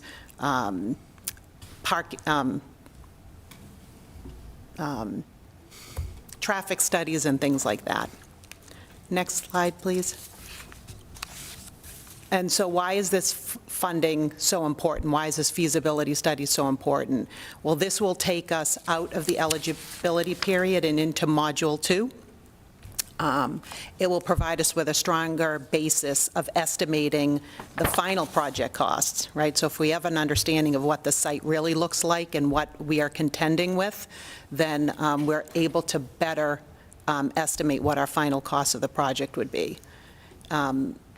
It includes contingencies, 20% in contingencies to help us ensure that we are getting all the required analysis to help us complete this process. And much of this $2.2 million is reimbursable or gets factored into the reimbursable rate for the MSBA if we choose to move forward with the funding agreement. Next slide, please, Jackie. And these are costs that are appropriated for modules 2 through 5. And so you can see it includes the designer, includes the other reimbursable costs, testing done at the site. So as I had mentioned, geotechnical, geo-environmental, hazmat, site surveys, wetland surveys, and traffic studies. And that information just makes us understand what the site looks like and what our issues are there. It includes the project manager fees, 20% contingency, and a 10% escalation. So we're banking on that only a 10% escalation. So any questions? Go ahead. Marion, I saw you first, sorry. Go ahead, Marion. Can you just explain the difference to me between contingency and escalation? I'm kind of mentally viewing them both as inflation figures, but I know that can't both be the same thing. So contingency is if there are any additional things that need to happen on the site that we are not aware of if something comes up. Think of any construction project you've ever done in your house, and a contractor comes in and tells you that this is how it's going to go. And day one, typically, something goes wrong. Something happened, there's an unforeseen condition. So that is what the contingency is. Escalation. That's inflation? Ask the gentleman who just left from Stoneham about escalation, right? It's just construction cost. He talked about per square footage costs of 330, right? The construction costs are just at, I think, record levels now. Okay, thank you. Yep. Go, Jean. I'll ask an optimistic question. In the event that this, I think the request is free cash, right? Yes. In the event that this comes out of free cash and you actually don't need the full $2.2 million, I assume any residual goes back to free cash? Okay, thanks. That was optimistic, a little optimism. And that's a good point. That $2.2 million is a high estimate. Hopefully, we won't have to use it, but it's there because we can't go back to ask for more. Smart. So, Carla, just a quick question for me. And so, and maybe this gets back to some of the timeline or what's in the feasibility study, what's not in the feasibility study. I know that when we're looking at that, within that feasibility study, is that where we're starting to now dig in more, not just to the site of Killam from a, traffic study and everything very specific to the actual site, but then is that also the exploration into needs of the town? Yes. And sorry, Carla, you're the one at the podium. It's probably not your question, but just in, but I know you're looking at Tom, so yeah. Come on, Yeah. Tom.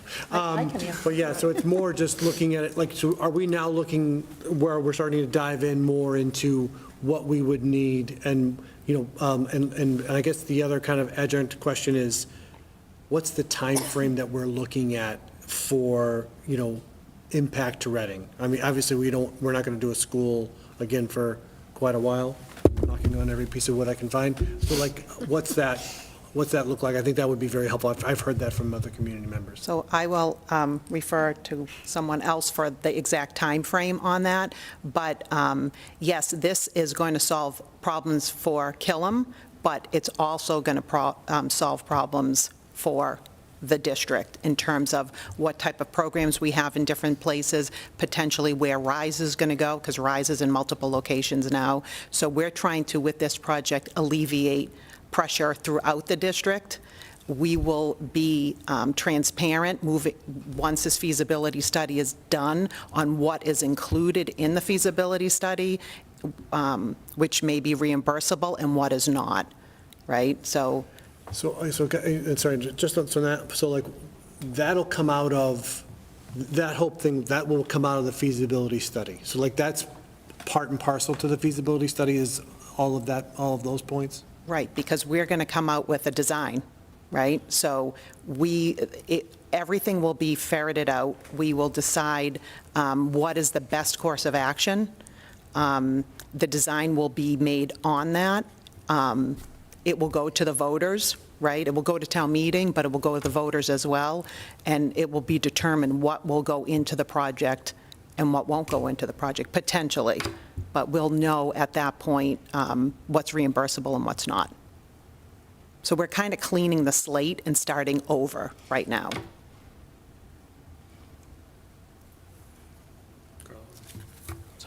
No problem. Ed, to answer the timing question, the earliest we could possibly get MSBA approval for construction is June of 2024. They have to approve before the town approves, and then we would potentially have that as a vote in November of 2024 as the earliest. Yeah, no, I'm sorry, timing's, I used a poor word. I was thinking of the time and impact as far as how long in the future are we looking for, kind of solving needs within the district. How long do we think, what are we forecasting from a school growth perspective and other services perspective, essentially? That's exactly it. It's a forecast.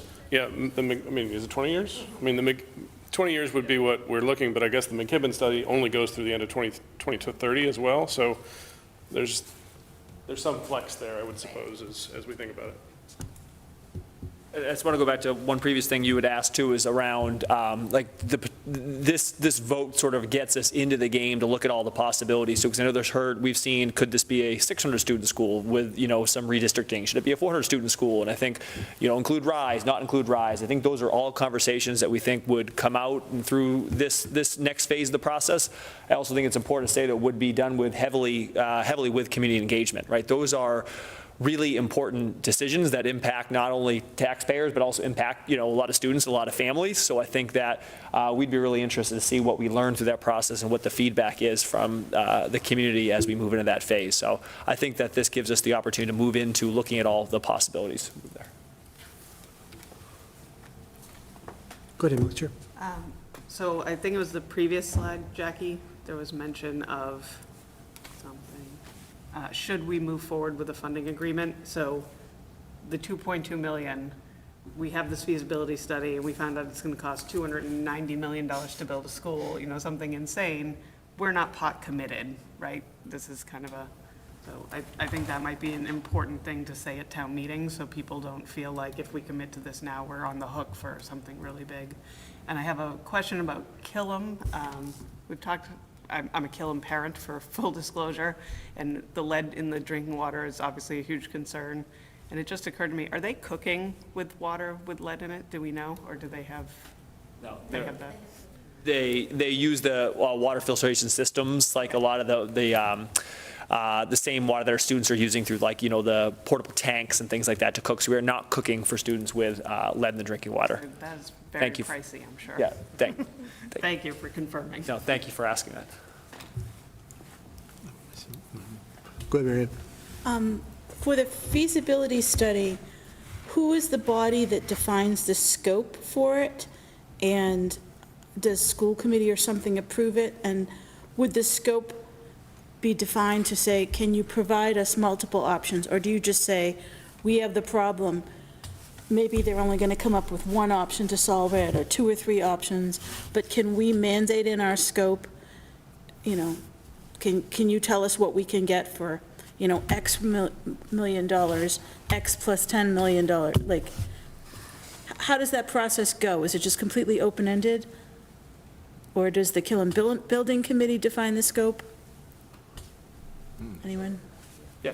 I'll jump in and I'll let others in the team share too. So we've had this conversation too of like how binding is like what we have already submitted to MSBA at this point around sort of what we're thinking, sort of what we would need for a design. So I think we've shared that in previous school committee materials, which outlines a number of classrooms, what we think that therefore the amount of, sort of RISE classrooms, kindergarten spaces, small group spaces, and sort of, so we've kind of put that out there. MSBA said, well, don't worry, we expect that that's going to change. Like, this is not binding by any stretch of the imagination. What you can't have at this phase is, hey, we're just going to build a school and just leave it out there like that. So I think they understand, and that's the language they use with us. I think they understand sort of the range of the amount of the population sort of range that we're looking within.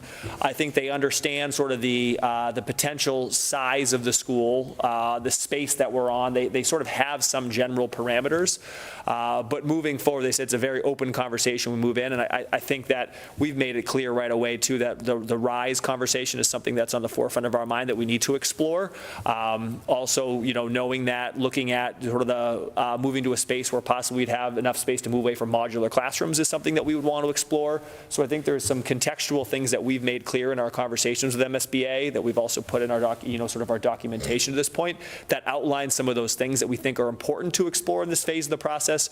But from us at this point, it seems like there's a lot of ongoing communication to explore sort of just the other pieces that we want to look into. I understand that, but at a certain point, when you engage in this, you give them, you have the $2.2 million check, whatever, for your consultant, they have a document to work to. The ongoing conversation has to stop at a certain point, and they can know what to work to. So who defines that last document that's handed to them so that they know what to work to, or am I just misunderstanding it? And it's continually ongoing even as they're working on it. Does anyone have that? That's a good question. I'll take a stab based on my previous conversation with MSBA. I think the answer to that question, Mary Ann, is, and it's actually based on Reading rules as well to a degree, this is the first time we're using a permanent building committee in Reading. Okay. Right? So that's one caveat here. But the school committee is charged with the ultimate management of the buildings and, well, with admin, obviously, and with administration, the definition of what's in the building. The permanent building committee is charged with making sure the actual building of the process is in compliance with what Reading needs. So in terms of defining the scope of what's included, the feasibility is supposed to come back and tell us, what are your options? And then school committee will probably say, well, this is what we want you to design for, and permanent building committee will make sure the design is right based upon what the requirements are. Does that make sense? Yep.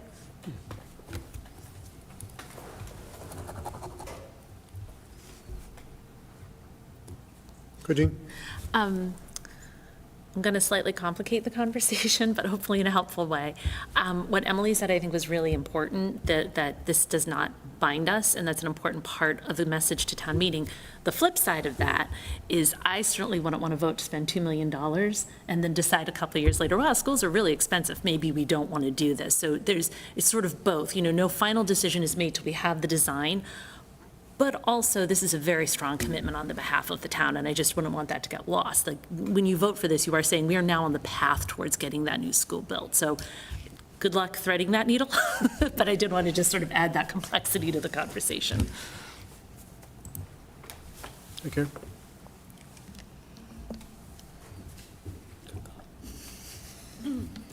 Hi, Karen Herrick, Select Board, and I wanted to share a point from the Killam School Building Committee that I think will be great for you guys it bears repeating, and also for town meeting, is that this is a robust ask, as you pointed out, and this is the phase that will hopefully save us costs down the road, and hopefully mitigate the need to use further contingency funds. Like, this needs to be a robust process so that we find everything. And the reason for that is that if we get halfway into the project and we find some things that weren't initially part of the feasibility study, they will not be reimbursable in any way, shape, or form. So it's another reason to make sure this is a robust program.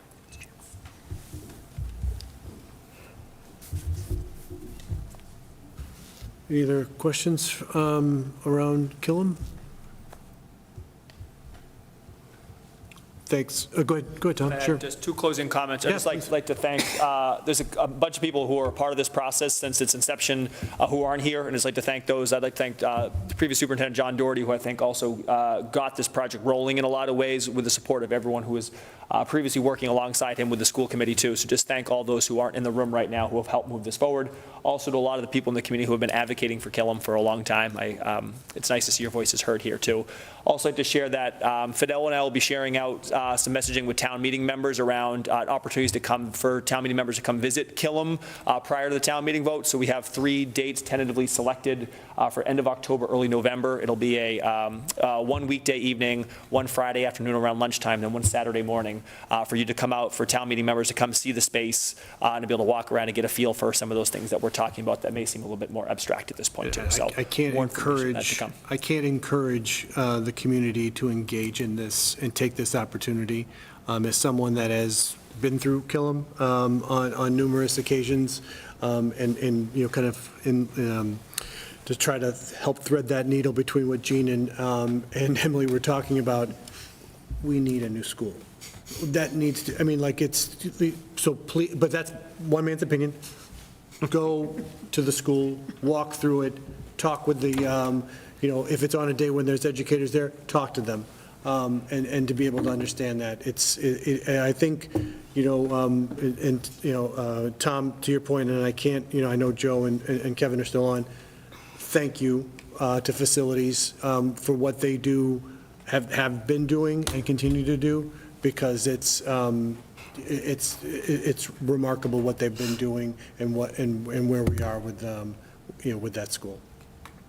Just, you know, kind of one little bit of soapboxing for me. That'll be it for a while. Thanks again. Appreciate it. Thanks very much. So I think next up on the agenda, we'll kick it over to Sharon to talk through the town finance overview. And so I think that was, you have a presentation to kind of go through too, right, Sharon? Yes. Let's go last. It's not sharing. Give me a second. Actually, Jackie should have your PowerPoint, Sharon. Oh, I thought I was going to share it. Okay. You can if you want to. I was trying to, but it doesn't seem like it's working. Yeah, she's the host, and it's kind of complicated. Okay. Jackie, when Jackie, you're can ready you- for Sharon's presentation, please. Thank you. and just, you know, before you get started, Sharon, you know, and again, this was part of what, you know, kind of Sean was going through earlier. Sharon was very kind. I had a bunch of questions for Sean. He mentioned a lot of kind of generalities as far as what, you know, how does it look? Here's what the average is, and here's what the median is. And so I asked the question, like, well, where's Reading? And all of that, you know, again, without the ability of kind of going to the site to look at it.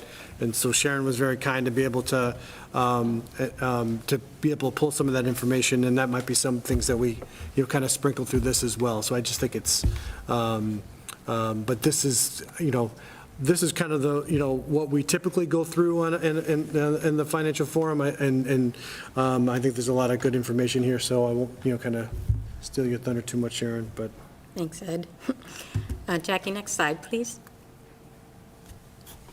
So this slide just kind of talks about what we're going to go over, which is the fiscal '24 revenues and the free cash update and accommodated cost projections. And then we'll have a discussion about free cash usage.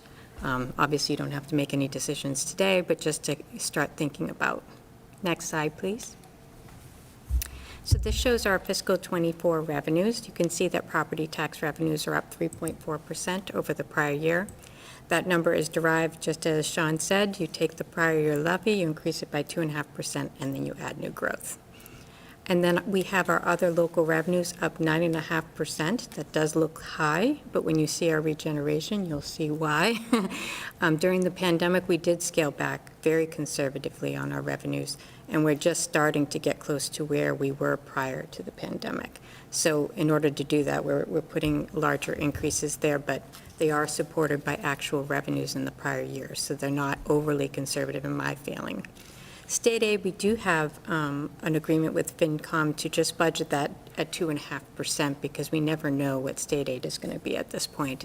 And whatever shortfall comes to pass, they agreed that they would back free cash use for that, although we don't always use that. Like we do sometimes in November when we do know what state aid is. We do sometimes use new growth or other funding sources, so we don't always use free cash, but FINCOM allows us to use the 2.5% just to build the budget, and then wherever it comes in, they're willing to fill the gap with free cash if needed. And then other funding and transfers, that's where we have our RMLD earnings distribution and other areas like overlay release, and that's up 2.6%. And of course, free cash will be to be determined. Next slide, please. Just on that one, just a quick question for you, Sharon, like just on the new growth piece, is that in line with what, again, I know there was, kind of some different things looking at forecasting. How does, is that about what we expected, like based upon, any kind of fluctuations kind of happening, kind of in prior years? New growth was very high last year, and it looks like it's coming in lower this year. So I feel like maybe a lot of things were taxable last year that we weren't expecting. So it's going to be lower this year than we had in the prior year. It was very high last year, so that is definitely going to be a concern. But it's hard to know because development, it has to be billable at the time, to hit our tax roll. And sometimes development slows, sometimes it speeds up, and it's just really hard to know. This is in line with what we would expect typically, but last year was outside of expectations. Perfect. I wanted us to be able to clarify that point. Thank you. Next slide, please. So these are our projected revenues from fiscal '22 to fiscal '24, net of excluded debt revenues. So as Sean had explained, the debt service, we do excluded debt. The revenue matches what we have to pay out for debt. So this is without that revenue included. Revenues are up 3.7 over the prior year, and free cash is to be determined. But if we used no free cash, we'd only have a 0.9% operating budget, which is not very good. Next slide, please. This is my estimate for free cash. It has not been certified, and it's not the exact number, but it's about $19.7 million at the end of fiscal '22. I have included some proposed uses from November town meeting that we currently have on the warrant. If those are approved, we have 16.8 remaining. And then we also have stabilization funds and then the FINCOM reserves, giving us $18.7 million in reserves, which is 16.2% of our net available revenues after all of those things are deducted. Next slide, please. This is the revenues, the regeneration in the area of revenues, $2.6 million over our estimates. And so everything in green could potentially be regenerated in future years. The things that are black and starred are questionable. They're either one-offs or things that we can't necessarily expect to continue, like, for instance, the smart growth incentive. You're going to see that that's something that at November town meeting we're asking to take out of free cash and put it into a smart growth stabilization fund. So that came in just after we started April town meeting, and so it ended up closing to free cash. And now we have to take it out of free cash to put it into the smart growth stabilization. Typically, we would take it and put it in the smart growth stabilization before it ever closed to free cash. So that's a one-off. That's something you wouldn't typically see. Property tax, meals tax, motor vehicle excise, all those we typically have a little regeneration, and we're getting lower numbers in motor vehicle excise than we've had in prior years. So we're getting closer to what the numbers really are. Although motor vehicle excise is a very difficult number to project because, as Sean explained, it goes down. The longer you own your car, I think it stops at like year 5 or 6, and then it flatlines. So if people don't buy new cars, it could go down. And so you have to be very careful about how you project that number. Investment income had been one of those areas that was soaring and then dropped dramatically, and now we're going back up with investment income. So we have to really be thinking about where do we think the direction's going with the inflation and all of that, and where these revenues are going to go. Meals tax, we scaled that back during the pandemic so much, and that was a strong area. So it's like nothing was what we expected. We expected people not to buy cars. We expected people not to be going out to eat. and yet somehow those areas over the last couple of years have been strong regeneration areas. So out of this $2.6 million, I see 1.16 million is potentially sustainable and 1.44 is potentially not. Sure. Next slide. Quick question for you. The delinquent taxes, what is that? So those are taxes that were from the prior years that hadn't been paid yet. So those, once they go overdue, we just never know when we're going to get them. When people allow their property to go into tax title and things of that sort, we don't budget for that. We don't have a line item to budget. It's not part of the current year levy. It was part of the prior year levy. And so you never know how much of it you're going to get. But, so is there an amount there every year, though? There is, and it varies, but there's no mechanism really for us to budget it because it's not. What would you estimate that range is? I would say it's probably about 300,000 pretty regularly, 200,000 to 300,000. It's not an extreme number, but it is something that seems to always be an infusion to free cash. Next slide, please. Jackie. Okay, these are our expenses coming in under budget by 2.48 million.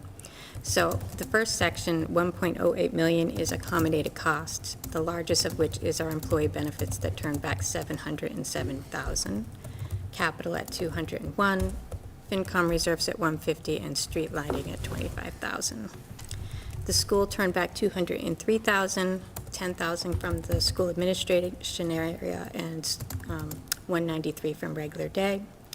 And then 1.2 came from the town side, mostly from salaries. So the areas of public services, public works, and public safety had vacancies that turned back $788,000. All other departments, 76,000, and the remaining were smaller turnbacks from various expense items at 339. Next slide, please. This is our 5-year free cash actuals, and it kind of just shows you how it's calculated. The way you'd read this is we start the year with a certified free cash balance, and then it shows you how much is being added from revenues over projection and expenses under projection, and then what we used since it was certified last, and then the other adjustment to free cash would be two different things in combination. So if you have prior year money coming through like POs, and we close them with balances, those goes directly to free cash. But then there's also deficits that we deduct, and those would be like grants that would be ending the year at a deficit. We have through September 30th to collect those deficits. If we don't, then we have to deduct them. So that can be a positive or a negative number depending on what's bigger. In this case, it's we've got a lot of money being turned back from POs from the prior year. So we're at about $19.7 million, which is pretty strong. And as you can see, we've been growing pretty well over the last 5 years. Fiscal 20 was the only year you see it really dip in the last 5 years. Next slide, please. So the next area I wanted to talk about was our accommodated cost. So if you're familiar with Reading's budget process, what we do to start our budget process is we project our revenues, and then we budget out our accommodated cost. And then we back the accommodated cost projections out of the revenue, and what remains is what we split between this town and the school at the percentages that we have already arranged. So for accommodated costs so far, and they may need a little tweaking, because I did sit and talk to Bob LeLacheur yesterday, because he was the mastermind behind all of the budget prior to me, just to make sure that he felt good about the numbers that I came up with, because all these spreadsheets I were using was his. So, and he did mention a couple areas where he might tweak the numbers just slightly, but he felt really good about the numbers we had. So the accommodated cost in fiscal 24 will go up 3.9%, and then in fiscal 25, just 0.3%, and I'll explain that as I move on. So these are the categories for accommodated costs: benefits, capital and debt, energy, which would be all your utilities, water, sewer, gas, fuel for the cars, all those types of things. Those would be under energy.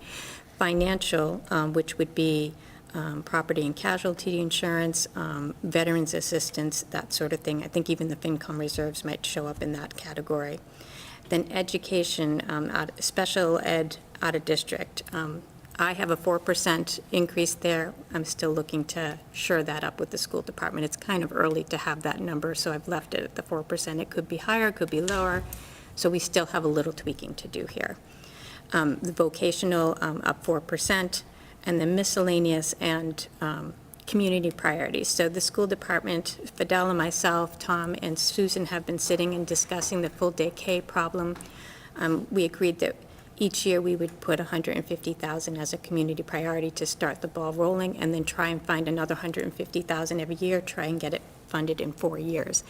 The initial thought was that we could potentially, at November town meeting, with any additional new growth over what we budgeted, put another $150 and get this funded in a 4-year period, hopefully. My concern is that this year, new growth isn't coming in as high as it was last year, so it's hard to know. But we still are hopeful that we'll be throwing money in that direction if that were to happen. So we asked the school department to see if they could find the $150 for the next year, and they were very helpful in finding some areas where they could cut, where they could potentially get it. So we're working very collaboratively. I'm very happy with, the way we've worked together to try, because it's such an important priority that we've seen in the town for so many years. The one thing that you would notice that's big change in fiscal '25 is capital and debt. Goes down by 16.1%, and that's what's driving fiscal '25 to only be up 0.3%.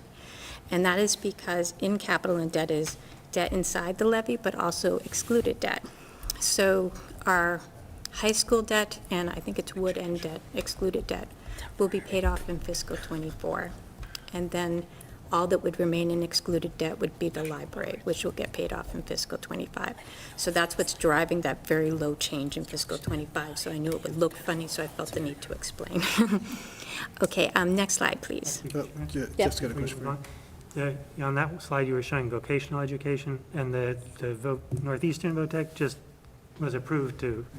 Oh, yeah, there is definitely an increase, if you can see, of about $200,000 in fiscal '25 for our share of that. Okay. I meant to mention that, so good that you mentioned that, thank you. Moving on to the next slide. Benefits is one of the biggest areas of our accommodated costs, so we show you a little bit more detail to show you what makes that up 4.5% in each year, fiscal '24 and fiscal '25 thus far. Retirement being one of the bigger pieces at 6.5%. That number comes right off of our pension valuation funding schedule. It gets done every 2 years. So that could change in future years. Right now, we're at 6.5% every year.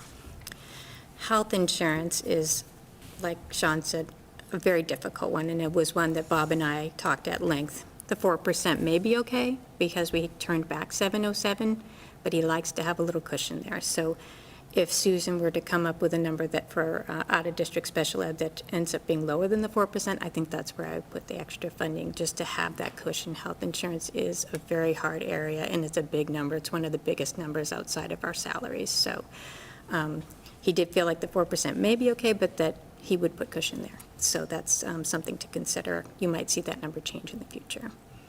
Next slide, please. And then capital and debt, as I discussed, another big area. Part of our budget process, for those who are familiar, is we have a FINCOM policy that 5% of our yearly budget has to go to capital and debt. So when we start our process, we figure out, okay, what do we have for existing debt? What does that debt service look like? What is 5% of our budget? Back that out, and the remainder is capital. What we found when we started the capital process and sitting with all of our department heads and finding out what their needs are is that inflation has affected the cost of everything, but those capital projects went up huge. And in order to keep doing what we had planned, I think we might need one more year at the 5.5. We've been doing, for the last several years during the pandemic, 5.5% instead of 5%. And this inflationary environment will make us do less if we don't keep that up for another year, is what my feeling is.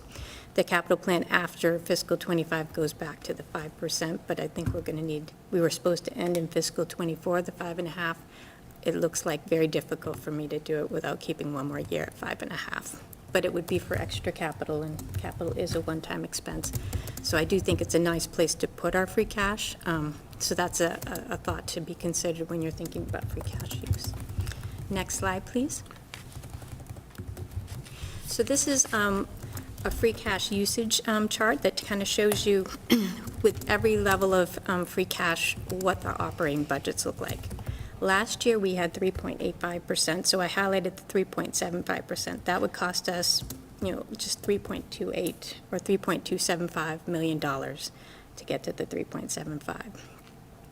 So that would be to be equivalent to kind of what we did last year. But if we wanted to do 3.5, it would be 3.1. If we wanted to stay where we are, we used $2,750,000 to start the last year's budget process. That would leave us with just a 3% budget. But with the inflation that we're seeing, that money isn't going as far. So it's hard to know what to do. I mean, it's definitely going to be something that we're going to look heavily to you for guidance about where your comfort level is in terms of what this operating budget needs to be built off of. But 3% sounds a little slim to me, only because the inflationary environment and knowing what we have going on the school side. The school has the ESSER grants going away, and they're going to have some challenges there if it's 3%, but it could be done, I think. It's just going to be challenging.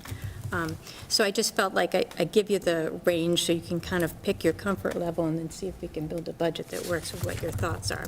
I also have a spreadsheet that Jackie has that shows what it looks like going into the future if you continue to use certain levels of free cash for the operating budget. So if you want to look at that, we can, or if this is enough for you, that's fine too. But I did send it out to Jackie, and I'm not sure she sent it to FINCOM or if others would like to look at it. Can I just ask a quick question on the slide? So all of these assumptions right down are including 700 of capital? Yes. So this is not I like, built it assuming, well, we were supposed to have 5.5 for till fiscal '24, so this was supposed to be the last year. We're slightly higher, maybe like 5.6%. But I still feel like it's worth keeping that number where it's at, the 700,000, just to keep us moving in the right direction for capital. so as we look at your total free cash usage, when we want to look at total free cash usage to subsidize the operating budget, we should pull out the 700, because that's one time. I'm including it here because it's all included. So you could take it out and say, okay, we're doing 700. You could look at it separately, but it's all inclusive here. Good. Because it's filled into the spreadsheet. I assumed that we'd want to go that direction. I can certainly revisit it if we don't want to go that direction. No, that's just important to my thinking, because you use 700 in capital, but you plan to not do that again, and that's an easy thing not to do. You just don't do that capital. But the operating budget obviously creates some cliffs. So for me, it's an important distinction. Yeah, Thanks. yeah, absolutely. Does anybody have any questions, or would you like to see kind of that schedule that we talked about, the free cash schedule that shows when would we hit the 7% if you're staying at certain levels of free cash? I mean, that's up to you guys if that's something you feel is needed. I mean, yes, let's go through that. I think it would be good for, for us and for others. I think just it's to helpful, and we can play it's- with the numbers. It's just an Exactly. Excel spreadsheet. So Jackie, could you bring up that free cash Excel spreadsheet, please?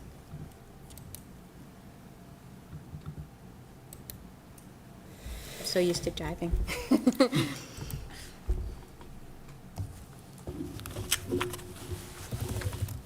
have it up. Yeah, but they can't see it though. So I think it's important to see what I'm looking at. If you So- need it, you can try it. Oh, she's got it.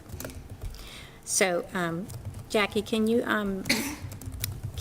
put it on the first analysis? The first tab, please? So each one of these tabs, I gave you a different operating budget. I put it on the fiscal '23 because whatever it is that we choose to use for free cash will come out in April, which is part of fiscal '23. So it comes out by the end of this fiscal year. So it does look a little confusing, but that's where I put it. So 3%, we would use 2.75 million. And then I show us taking it down by like 150,000 every year, trying to kind of wean ourselves off of it. And if you can scroll to the right, Jackie, and down a little bit. Oh, I can't see the numbers. Can you make the AG and HI, all those bigger? So using 3%, we're not at any danger really of going over the going under our 7%. If you scroll up and you look at this spreadsheet from left to right, this is harder to look at. So we're starting with free cash, and then I'm giving you a regeneration number of $2 million. Our average is about $4 million lately over the last 10 years, which is incredible, but it is. So that's a conservative regeneration number. I'm also showing you in fiscal '23 the money that we talked about for November town meeting. If all of that were approved, and then putting in the $2,750,000 to support the operating budget, we'd have a 3% operating budget. And then we still are in no danger in the near future of dropping below the 7%. If you go to analysis 2,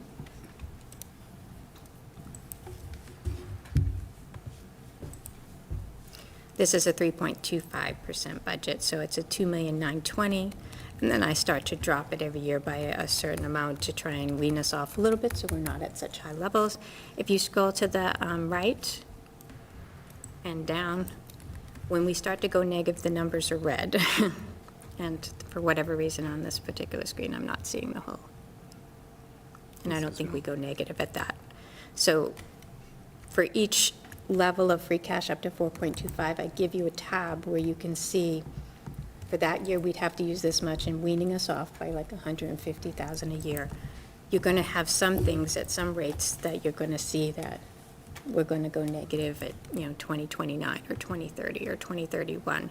Not negative, but drop below our 7%, but also keeping in mind that stabilization funds are reserves as well, although I do put that there. So that is actually included. So it's a balancing act, but the one thing I would say to you is this spreadsheet, it could be helpful to FinCom to play with and put their numbers in.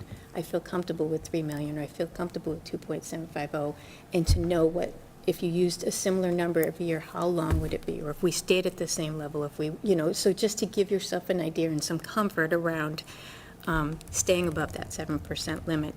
Although Sean did say 10% is what bond rating agencies are looking for, so that's another concern that you want to be keeping in the back of your mind when you're doing this. Yeah, I mean, I think 10% is even a little bit Low, low. yeah, It's closer to 12, I think, right? yeah. I feel like that, the auditors seem to point to closer to 12, yeah. Good, Mary? But you see where the numbers go red if you keep looking at the tabs. So, like, if you were to look at analysis 6, Yeah, that's, Jackie, if you put us on analysis 6, I know for sure it goes. Sharon, can I just clarify, is analysis 6, I had asked this to Jackie to ask you before the meeting, is that a typo? Because analysis 5 is 4% operating budget. The one that she sent out had a typo, but it had the same, it had a different free cash use. It's the 4.25%. So it's 4.25 Yeah. for 6. So if you wanted us to have an operating budget of 4.25%, if you scroll to the left to fiscal '23 to see the number, yes, 2028, we would go below the 7 if just trying to scale us back. Now, this is if everything were to happen as I say, too. I'm using a $2 million regeneration number, but I know I'm seeing more like $4 million. But as we're going through challenging times with the inflationary market and all of that, we're going to see some impacts in state aid. We're going to see impacts to our local revenues. And so we might not see these numbers. And I say that every year, but you just don't know. And so depending how the economy is doing, it can impact us in some of these areas, especially for local receipts. People have less disposable income. They don't go out to eat as much. They don't buy cars as frequently. It will impact us at some point. And so the longer we're in a challenging environment, the longer I worry about how stable our revenues are. I think, and again, if you're doing it from a forecasting perspective, it's shrinking both sides. You'd rather be surprised to the upside versus, where you've projected something. I think it's important too, just for folks that are looking at this, really what this, kind of gets to from a FinCom perspective is, based on what we project, based on what we use, when do we have to go back to the voters? Yeah, and it kind of helps you identify an area where you might need an override. There's, and again, Sean mentioned it, and we've had a lot of conversations about it. There's going to be a lot of requests. There's a lot of focus on our free cash position. It's healthy. And I'm really kind of, pleased the way that, kind of Sean, refer to it as that it's a culmination of, a process over time. It's not just a one-time thing. But there's a lot of focus, there's a lot of potential use for it. Those all have implications down the road. And there's going to be a point in time, hopefully later versus sooner, that we have to do that. But I think this is one of those pieces where we have to weigh what we do today, because it does have an impact as far as when we go and have to look at something from an override perspective. And again, I know everyone's reticent to mention the O word. I don't think we should. I mean, that's town government. That's what ends up happening. We've been very fortunate in how the town is managed operationally, fiscally, and I haven't seen anything where we're vastly deviating from that plan, except that we just have a lot of projects that are, kind of like front and center. And so it might feel a little bit different in the, right now, and I think it's just one of those things where spreadsheets like this, conversations like this, just make sure that we're keeping everything in context.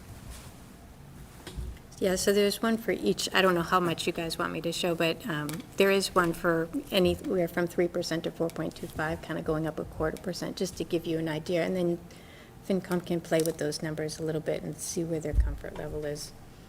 Yeah, I mean, I think it's really, again, from my perspective, and Gene and I have talked about this, is where do we go, when do we start to hit the red? Yeah. Like some of these are 2031, that sounds great. You start using some of this, now you're looking at 2029, you're looking at 2028. That's not that far away. So it's, it's one of those things where and again, this is all within the context of there are very real, inflation's very real. We're seeing that right now as far as what we're going to project for capital. So that's all plays a part into this. And so I think that's just, we've talked about it within, kind of FinCom. I think this is kind of something that it's the perfect facility within the financial forum to be able to share that more broadly with the community. Go ahead, Mark, and then Joe. Go ahead, Joe. So I was going to ask, because it seems like there are sort of offsetting things that I see in the spreadsheet that are different from things we've heard tonight. Okay. On the one hand, the reserve limit of 7% is really less than what we, has been suggested in terms of 10%. And on the other hand, the regeneration estimate here is, much, much lower than what we've historically seen. Yep. And so I can sort of be like, well, those sort of kind of cancel each other out. But I'm wondering why we do the analysis that way instead of doing the analysis in terms of aiming for a higher reserve policy, but also making more, I'm going to say historically based assumptions about So I regeneration. feel like it's just to be very conservative. I feel like, just because we've seen in the past certain levels of regeneration does not necessarily mean we will see that in an environment like we are in now, where it's an inflationary environment. We might start to see struggles with our revenues. We're kind of trained as town accountants by DOR to be conservative in our revenue projections. He even said it himself. He's like, just be conservative. When it comes to your health insurance, be conservative. Budget as if every person takes health insurance because they're entitled to it and they could take it. Do you know what I mean? So that conservativeness lends itself to regeneration. And as long as we're consistent with the way that we do things, it seems like things have worked out to our favor. It hasn't turned on us yet, because we stay conservative and we use the free cash to kind of, to supplement the budgets. But what ends up happening ultimately is what we use for free cash, we regenerate more. So it's as if we didn't use it at all. But are we not doing things that we should be doing?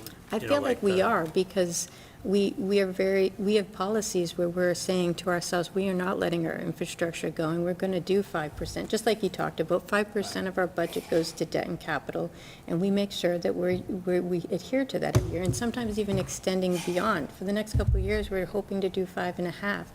So we're trying to keep things, and we do a lot of things inside the levy that other towns would borrow for. We do not have large debt. We pay off pretty quickly, and that makes things more available to us to borrow when need to.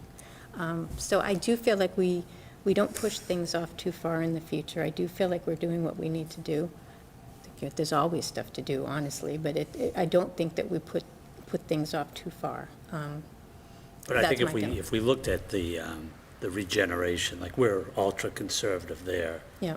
Are we not doing things? I look at the the pre-K, are we not doing that? And we can afford to do it, but we're not doing it because we're being way too conservative. And, we could, when we look at this, there's no reason to keep it 2 million level loaded. I mean, we could say, for a year or two, do we bump it up for experience and then drop it? 2.5%, like everything else. I mean, should we? It's all, we could do anything you recommend us to Yeah. do. This is the way we've been doing it for a while, and it seems to have been yielding us very strong reserves that we draw on for the very important things that are coming up, like Killam and the feasibility study. We have $2.2 million to draw on from free cash because of the style that we've been doing. Yeah, no, I agree with that. I think there's also the reimbursement for that's probably not in this model either, right?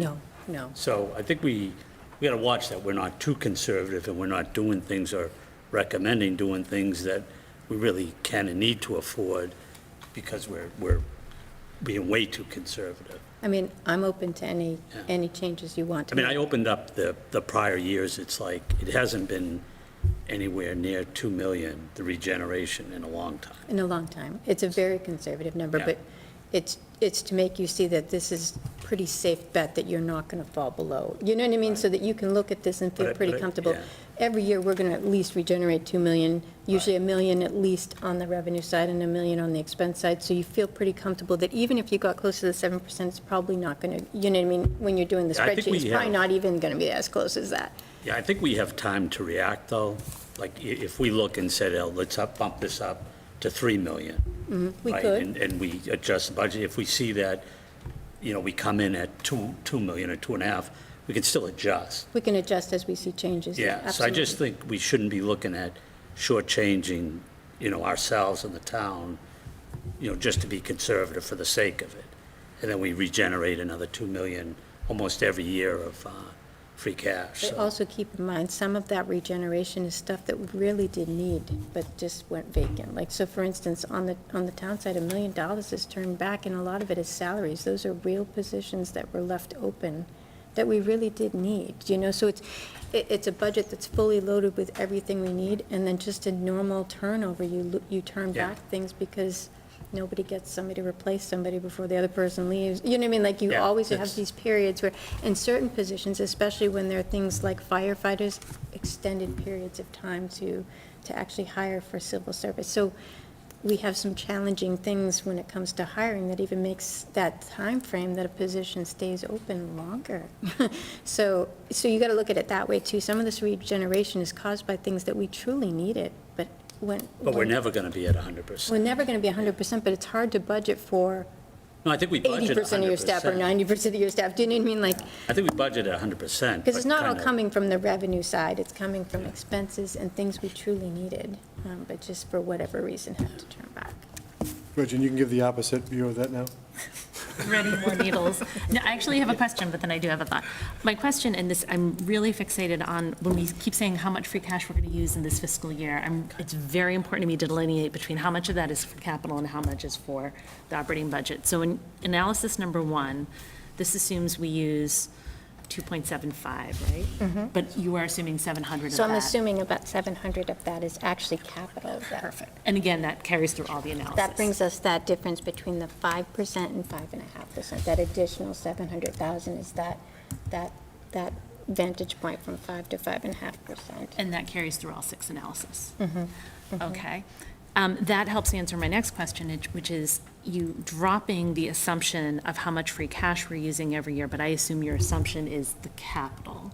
Because once you build free cash into the operating budget, you can't really Yeah, it makes it hard to take it away. I mean, it So sounds like a numbers I'm game, but it once you've is, created a yeah. position in a program, 3 years later, when you run out of free cash, you can't say, well, we're not going to do that program anymore. It is capital, but to some extent, when we get back to the 5%, you still see me bringing it down. It's trying to wean us off it a little bit, because as Sean said, you don't really love to keep increasing it. Every year you use it, you need at least that much to stay where you were, And so it makes it hard, to increase the budgets in a year, because you're like, wow, I need $3 million just to stay where I was now, and it was 2.75, or, you know what I mean? So I think that might be my point. I'm not sure you should be going below 2 million. Once we commit to using 2.1 in the operating budgets, I'm not sure, I'm fully comfortable taking the 700 away. Yep. But I don't realistically see us going below. I don't think there's any historic precedence for once that is in the operating budget, we kind of rely on it. Absolutely. So I don't know how the rest of FinCom would feel about that adjustment, but I just don't think it's realistic. So if you look at line 24 on any of the analysis, but I'm looking at analysis 1, the use of free cash in FY23 is 2.75, then it drops to 2.6, 2.4, by 2.3. As long as we're talking about removing capital, bringing us back to the 5%, I am perfectly fine with that. Once it drops below 2 million, I'm not sure that's realistic. I don't think so. Okay. But I'm, that's a point to you and to the rest of FinCom. That's a change in assumption I think I would like to see unless someone has a different point of Absolutely, I view. can do that. Unless anyone in FinCom disagrees. Do you mean like the last column, like analysis 1, column fiscal year 29, you're saying realistically, we're never going to loan them less than, not loan, you know what So I mean, less than 2 prior million. to the previous override, which was like 2018-ish, 2019? 2018 was the 2018. override. So we were doing the same mechanism. We were using a certain amount of free cash every year, and every year we were telling town meeting, and at the time I wasn't on FinCom, town meeting was hearing, just understand, once we put free cash into the operating budget and we create services around that, you can't take it away. Those services exist without layoffs or program cuts. So my point is, I don't think that has changed. So the 700 for capital, you could take that all away in 1 year, you could wean it off over 7 years. I mean, I'm totally comfortable with weaning off the capital part. Realistically, I don't think you cut it out of the operating budget. I think we need to count on that Especially where ongoing. regeneration at minimum will be the 2 million typically, so it's like a wash. Yep. It is, it's always been kind of a wash. Whatever we use, we seem to regenerate that or more. Yep, yep. And as far as, Joe, I actually really hear your point. I was thinking about what you said about regeneration, and I'm open to a conversation about 2 million being too low. My only hesitation is when you conservatively budget regeneration, what's the worst-case scenario? The worst-case scenario is you don't need an override for a little longer than you thought. To Ed's point, we're definitely going to need an operating override at some point to maintain level services. 100% sure we will. The question is that 5 years, 10 years, or 15 years? If you budget conservatively, you're safe. If you're overly optimistic, thank you, I was trying to think of the opposite. If you're overly optimistic, you run the risk that you actually don't keep up that rate of regeneration, and now people think you're not going to need an override for 10 years, and you're back in 6. And my concern would be losing public trust with that. I'd rather maintain the public trust and say we're overreaching our marks. But it's my favorite expression for tonight, it's a needle to be threaded, for sure. It's what you weigh. I mean, like and I think to Mark's point, you want to make sure that you're providing a level of service Absolutely. for the bill that's paid. And so, like, and when you have to, it's all about that manage of it, like, that's where you have the faith in Tom and Fidel, as far as, and all the department heads, as far as, what services we provide, at what cost. And you can't do everything for everybody. You can't, and so I think that's that's the art versus the science of this, is, you're trying to figure those pieces. So one thing that's challenging when we're doing our projections is that DOR does stand in our way in some ways of being overly optimistic. You have to prove to them that you have the data to go above a certain percentage. When you're changing your revenues from one year to the next, anything over a certain percentage, they start to push back on you and say, show me how you justify this. And more than just 1 year, you know what I mean? So they do kind of keep us in a conservative space for our own good in some cases, because they want you to stay on the conservative side. Don't be overly optimistic, because you do not want to cut your budgets, mid-year because you are overly optimistic with your revenues and they're not coming in at the rate that you hoped. And so they kind of do that almost to protect us from ourselves, I guess, in some cases, of being overly optimistic. It is better to be more conservative and have reserves, because we do need to have reserves. We should be saving money. We should have things for the rainy day. And so those are the things that he was mentioning too, that you have to be conservative when you build these budgets. You just have to. You can't be overly optimistic. I don't want to not give full free day K if we can do it, but at the same time, we have to find a way to do it within our budgeting style. Quick here. Thank you, Mr. Chair. Karen Herrick. Thank you, Sharon. These are very helpful. Couple thoughts. I would really like to see, and I think it would be helpful for town meeting as well, I would like to start seeing some graphs. What did Sean mention? Debt as a percentage of revenues, am I getting that correct? We actually have an Excel spreadsheet that pulls down all the last 5 can years put for it us. into a Yeah, of graphical a lot of the format so information we he can provided. see It wasn't a graph, changes? though, it's kind of just a Okay, chart. so what I'm asking for is I think we need to present some graphs to town meeting, and perhaps members of FinCom would appreciate this as well. And that's one example of something we haven't done before, but we're considering lots of debt, some falling off, some going on. So that's good to have that picture, but also for free cash. What I want to know is, and it's really hard to tell from looking at the spreadsheets, although I know the data is there. So our budget's going up, so it's $120 million, and we're looking at $20 million roughly in free cash. Even if we go with a 10% sustainability in free cash for our reserves, I would like to, I think it would be really helpful for town meeting, especially if you're worried about getting questions, why aren't we spending and are we spending enough? Is the percentage getting larger?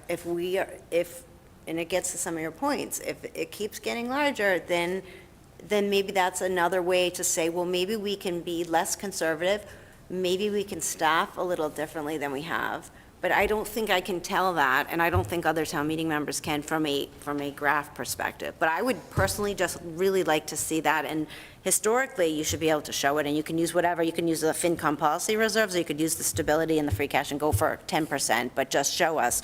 So we're at the 10%, because we've been at the 10% for years, and we're beyond 10%.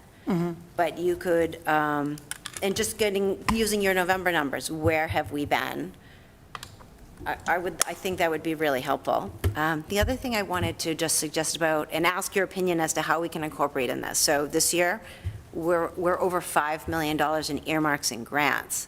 So other communities, we weren't a grant community before. They were like just here and there, and Bob said to us, oh, we just put that one in free cash, this one I spent on an operating thing. It's not seen anywhere in the budget, so I would love to ask your opinion. So we're on year 2 of asking for earmarks from the state, and the number's gone up, and I kind of think of it in my head as a little bit like new growth. It's very hard to predict, but at $5 million and a $20 million budget, that's 4% of the budget. It's too big to ignore, but it could also help us maybe just reassure ourselves that we're not spending wildly, and we're spending more in capital than we actually maybe thought we were. And I'm going to specifically exclude ARPA unless anybody really wants to keep it, because that is one time. But we are in a grant and an earmark generation mode, and people are rocking it out of the park, and we probably have another $3 million in the pipeline, and I'm not including what the Economic Development Director had last night. I think it would be important to show for sure. Okay, We've so gotten a lot I of don't know how earmark to grants. do I'm just that, trying to think but how we show it and where. Yeah, Yeah. okay, great, thanks. Any other questions or comments for Sharon? Thanks, Sharon, appreciate it. So I have go ahead, Joe. a question about, so first, I've said this before, I want to say again, thank you for sharing the actual spreadsheets, because I do, I guess maybe I'm more of a spreadsheet person and less of a graph person, to Karen's thing, but, so, and I. We serve everybody, Joe, it's fine. That's right. Could that's right. probably show it both ways, right? Yeah. We want to be inclusive. So I have, after this great conversation, I have about 17 ideas in my head for alternate analysis tabs. And this is more of a question sort of for Ed or FinCom, or in terms of well, what's the appropriate way to communicate that with the rest of FinCom. Obviously, I can't email it to you all. That would be some form of open meeting violation. Yeah. So what is the right way to have that conversation? I in would the say, form of a like, if spreadsheet? you have that piece of it, maybe this just goes back to Sharon, and then, Okay. and then from Sharon, then back out. Okay, Yeah, if I can sounds do good. Like I said, I'll try not to send you 17. I mean, you can include me as well, but, like, if you like, Oh, yeah. and Jean, Ed and Sharon. yeah, just trying Sharon, to, just, yeah, maybe chair and vice chair and Sharon, and then we can say which one of your ideas are terrible or good or whatever, and then we can filter that out. Just- Awesome, thank you. I would be open to that. sometimes nice to get other people's ideas, because sometimes Oh, people think absolutely. of things that you hadn't even considered that might help. Yeah, that's the whole reason to socialize it, so absolutely. Did you want me to show that, the data from the DLS webpage? I think we can hold off. I mean, it didn't seem like we had a lot of questions on it. As far as that goes, we can always save that for when. Yeah, we have it, if Yeah, we we need can, and we can put that as an agenda item for the next one as well. Perfect. I'm trying to read the room, and so we'll move through the agenda. So the next one we have on here is just the school finance overview for FY '24? Thanks, Susan. Yes, so this evening, we'd like to share with you a brief overview of our approach to the FY '24 budget development process on the school side. And I think Jackie's going to tee up the presentation. Oh, thanks. Thank you, Jackie. On the second slide, we've bulleted out for you our approach to developing a responsive and responsible FY '24 budget. I'm going to share with you this evening 4 slides that review how we're going to articulate our budget goals that align with our strategic plan. We'll be defining budget objectives that are accountable and measurable. We'll be mapping a budget development process that employs a multi-year vision. And we'll be creating an aligned budget calendar with all of these approaches. On the next slide, we've bulleted out our 4 budget goals for FY '24 at this time. The budget will reflect our commitment to building a sense of belonging for all students and staff, and to delivering rigorous instructional practices district-wide. Our budget will add precision to our staffing schedules, our structures, our ratios, and student groupings to optimize all of our resources.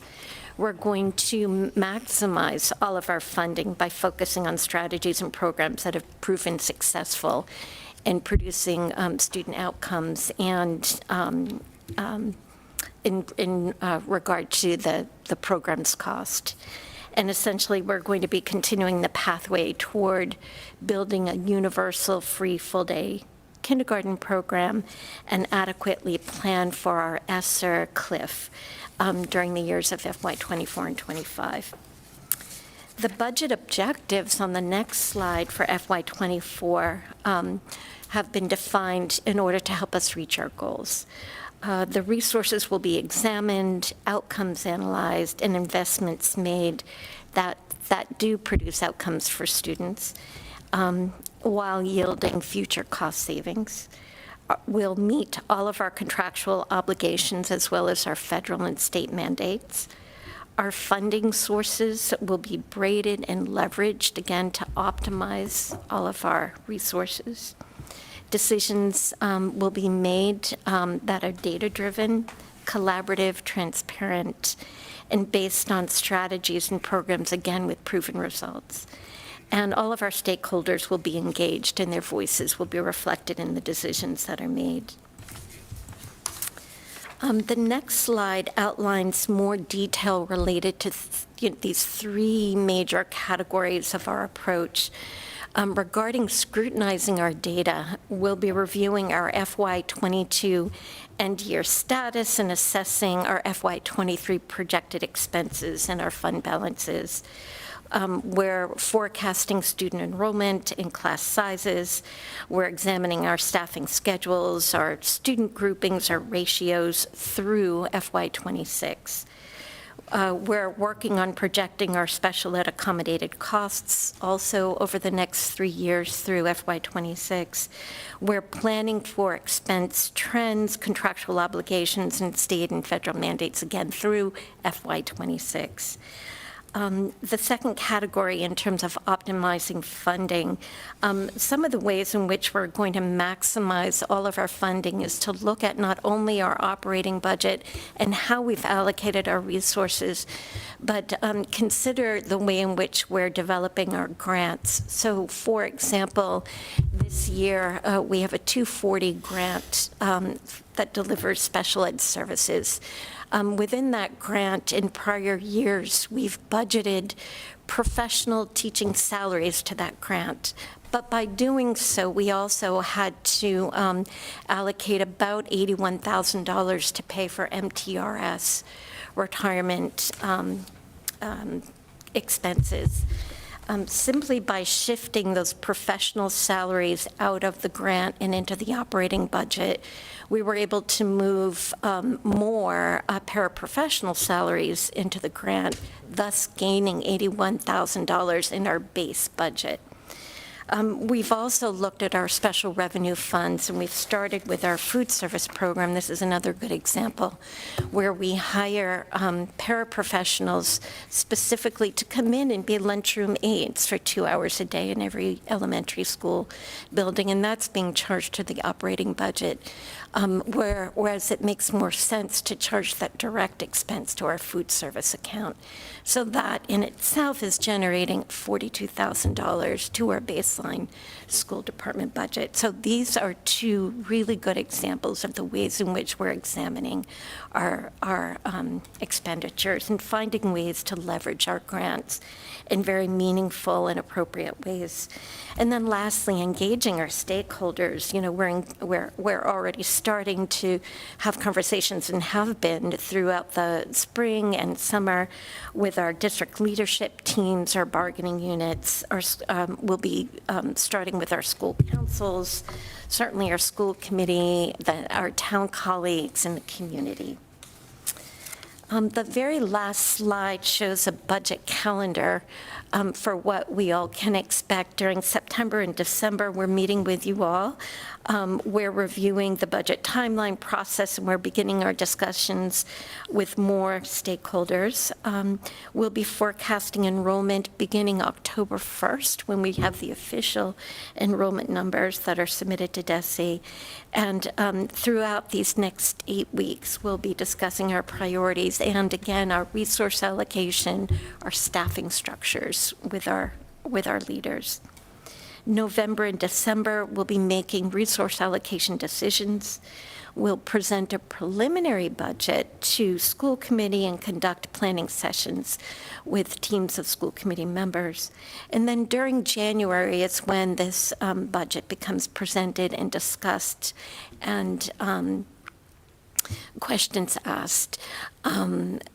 Throughout the month of January, we'll be presenting, we'll be discussing, we'll produce questions and answers that the community have asked us. We'll host a budget hearing session. And then lastly, school committee will vote at the end of January. I'd be happy to answer any questions that you have about our approach to the budget development process.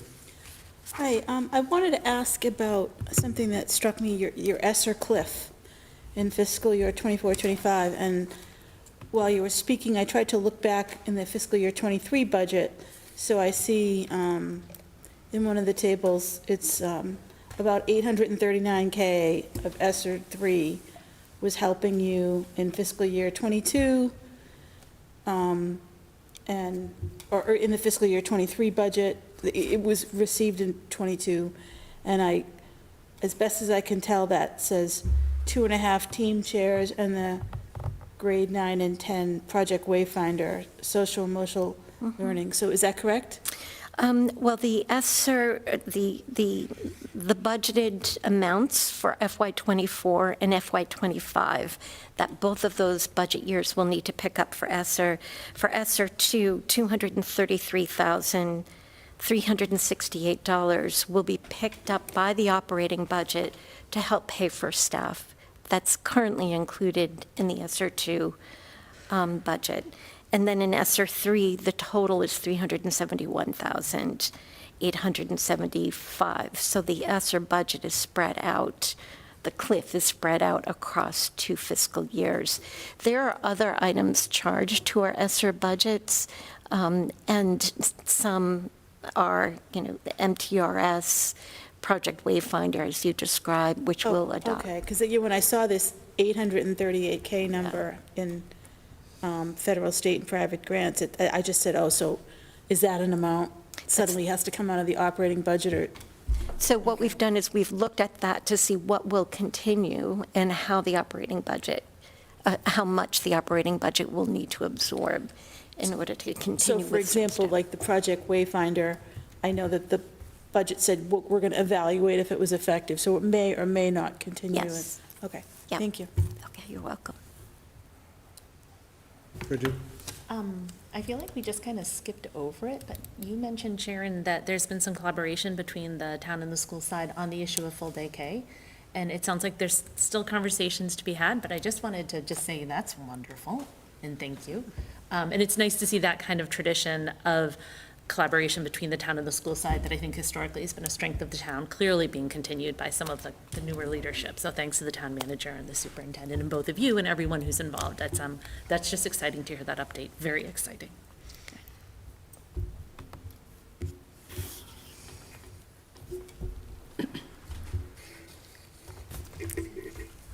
Any other questions for Susan? Thank Thanks, you Susan. very much. Really appreciate it. Thanks for that. I'm really, the one point I was going to mention as well, I love hearing how you're shaking out the couch cushions and finding different ways to be able to milk the grants and things of that nature. It doesn't go without notice, but it is a testament to you and staff to be able to take a fresh look at things and how things were done, and being able to kind of spread the dollar. So it's well appreciated, I'm sure, by everyone. All right. All right. Everyone's been waiting for it. Yeah, exactly. We saved the best for last. So Fidel's going to talk about purchasing property for the senior center. Thank you. Yeah, so I can go into as much detail as is needed. We went through quite a bit of detail at the select board meeting last night, but what I wanted to do was basically start with just some history, right? So we at our meeting in April, there was an instructional motion passed for directing the town manager and the select board to look at temporary solutions for the senior center, right? So that's how this all came about at the select board meeting I want to say in June. We discussed issuing a request for proposal for lease space with the hopes that a vacant property in the town would respond.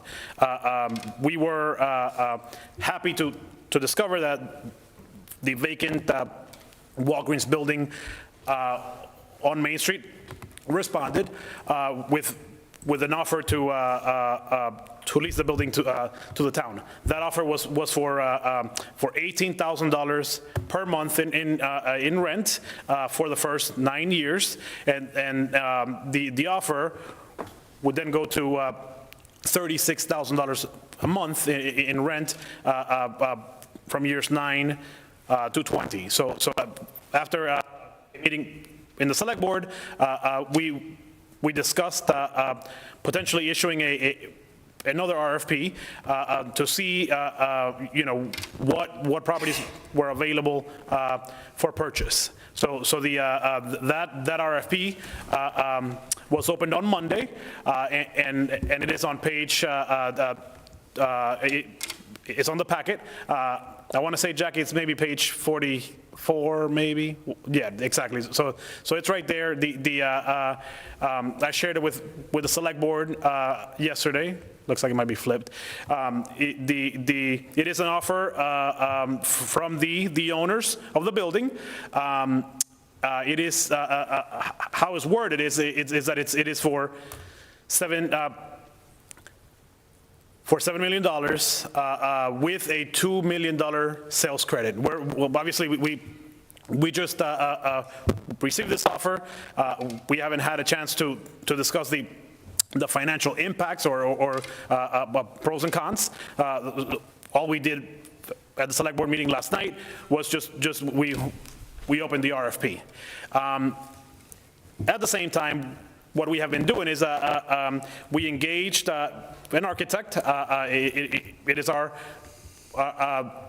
the architect that we have on call to start doing some potential layouts of the building. So if you go up, Jackie, to page 42, that shows, you know, the first floor of what the building could potentially look like.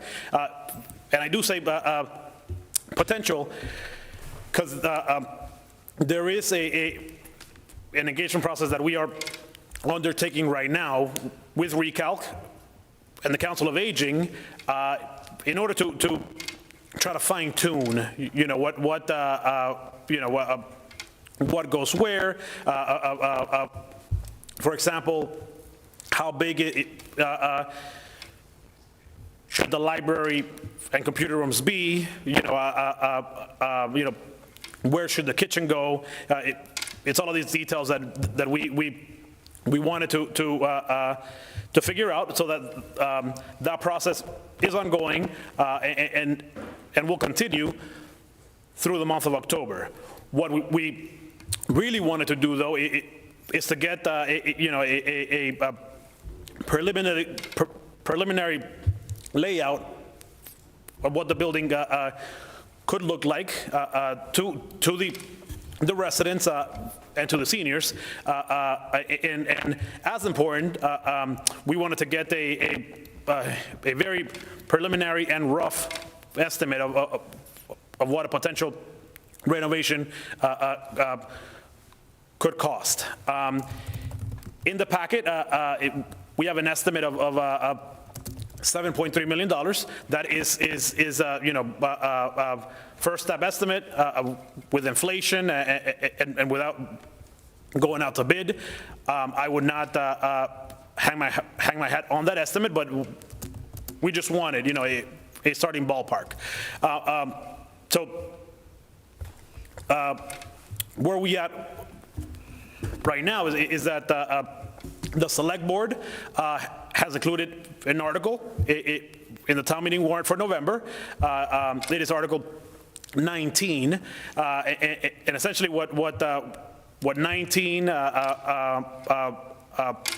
requests from town meeting is first to authorize the select board to purchase the building, and the second is to authorize the select board to put a question on the ballot for the purchase cost plus renovations. We looked at at the cost to purchase and renovate, and there is no way that we could fit it inside the levy, particularly with all the capital that is already programmed. And as FINCOM policy dictates,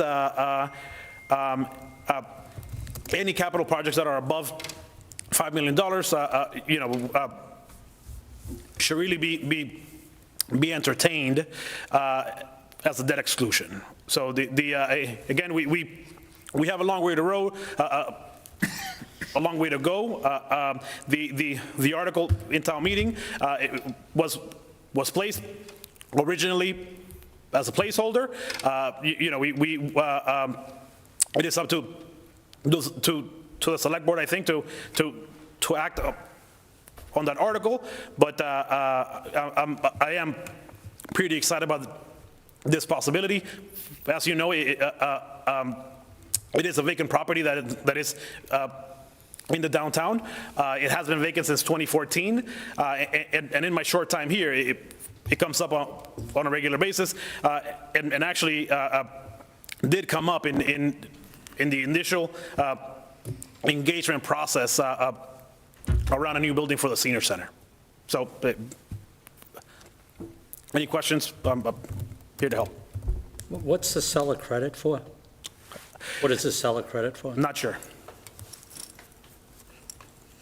Does that mean the price would actually be closer to 5 or closer to 9? That is my assumption. My assumption is that a credit would take the the number down, not up.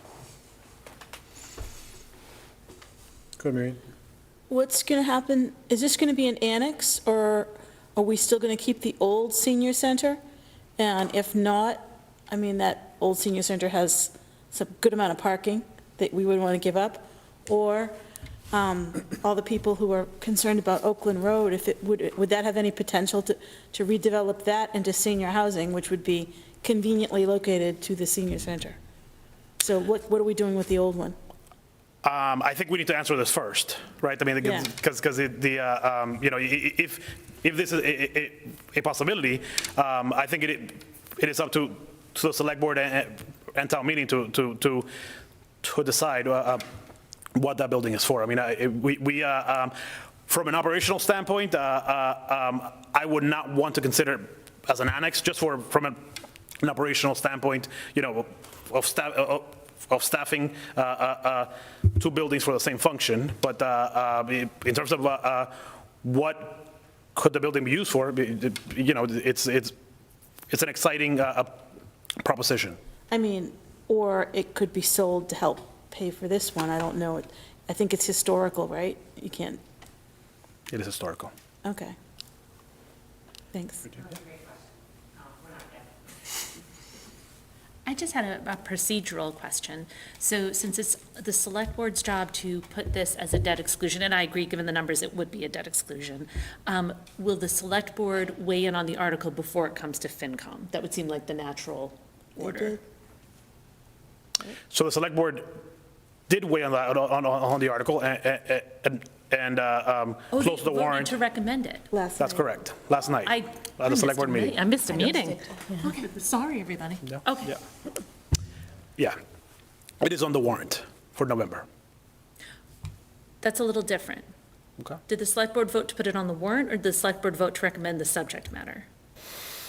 I will not speak for the select board.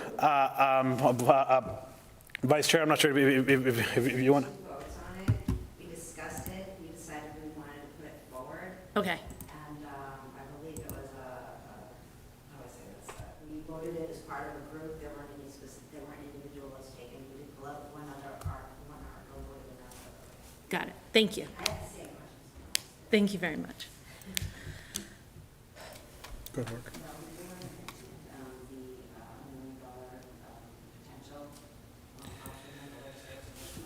Sure. So the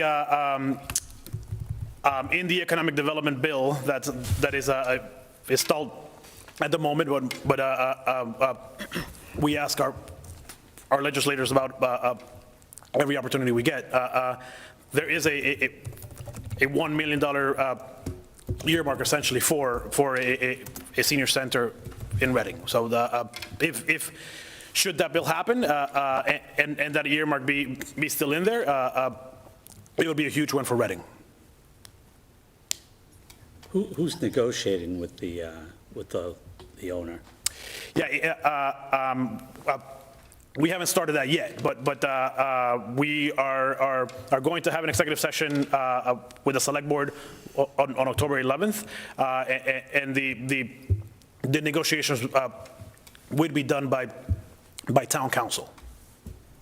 Because I think there is still a lease on that, so, there is a financial gain by Walgreens. So I'm just wondering, the market value of that building and what they have left coming in, the whole economics of it, it's worth exploring because this could be a huge windfall for the owner if Walgreens buying out the rest of that lease for something. That's why I was asking, what's the 7 million to 2? Is the market value 7? Is it 5? Is it in what, there's some economics here we should be asking. There's a process that, oh, I'm sorry. Go ahead, What no? was appraised? My understanding is, we can't purchase a building without doing an appraisal. An appraisal, That sure. would be part of the process. Just like when we sell real estate, we also have a market evaluation and do a number of things, so. Yeah. So there's a commercial appraisal that is done, and that tells us, if it's a good value or what is the appraised value of the building. So that hasn't been done yet. That has not been done yet. And the appraised value would be different than the tax appraised value, right? which is shown as 4.1 million, so it's more than that. The appraisal would be different than the assessed value. I mean, they're usually, the assessor, is usually trying to do the same thing, but at a macro level, right? So it's not dialed into one property. But how far off is it? I'm not sure. And the taxes like that, I guess, would come off the books, right, if we bought it? What's that roughly? $55,000 a year. Okay. $55,000 a year. Okay. And then, did I hear this right? Could we still rent it, though? Is it rent or buy? The original proposal from the owner was to rent. That's correct. Both options are still on the table. Okay. But that's like 18,000 for 10 years and 9,000? 18,000 for the first 9 years, 36,000 for the remainder 11 years. Got it, okay. All right, so, yeah, so break, and then we'd still have to do all the capital improvements, so, yeah, got it, okay. Thanks. Good, Joe. I had actually, I had a question for Fidel, but first I wanted to respond to Joe's question about the tax rolls. And see, when I say Joe, you know who I'm talking about. I think this came up at a previous FinCom meeting, if I understand correctly, that if the town acquires a property, obviously we're no longer taxing the owner of that property, but it effectively raises everyone else's taxes by a small amount because, as per the presentation today, we tax up to a limit that is defined by, the new growth plus and the 2.5%. And it's just that we tax up to that limit, and that limit is distributed over, one fewer property than that in the following years, is I think how it works. So we don't lose $55,000. We bill the rest of the town $55,000 in taxes divided over all the property in town, I think. My question for Fidel was about so obviously this is on the warrant for November, and then it would have to be, as a debt exclusion, would it be in the April town election?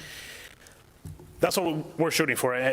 But those are the things that we're trying to work out. I mean, there's a lot of process here that has to happen, and it's all starting at the next select board meeting on October 11th. I In executive Things are session. moving fast. I And get that. it sounded like as of the meeting last night that there is some, not excess time, but you have a little bit more time on your side since there was only, kind of one respondent, and so you have a little bit more time to work with, even though you're still tacking to April, but it's not like there's not a big time crunch. Absolutely. So actually, we clarified it this morning with town meeting. So we actually have 90 days before we have to do anything, but those 90 days could be extended and negotiated with the owner. So and for the record, I mean, this was publicly advertised. I mean, and we shared it with everyone. And this is the only property that came forward in Reading.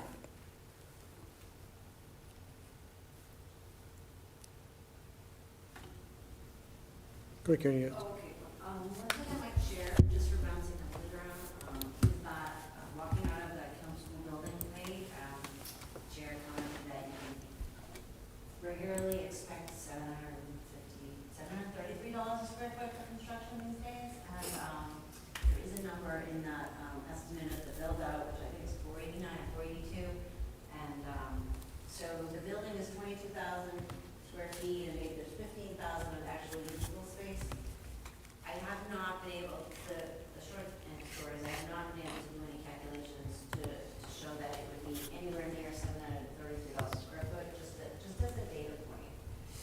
Like, even if we had more respondents, cost of land, acquisition, design, the timeframe, that option is gonna be a lot longer, and I think, without any data to back it up, is that's gonna be more expensive. If we hadn't built that building today.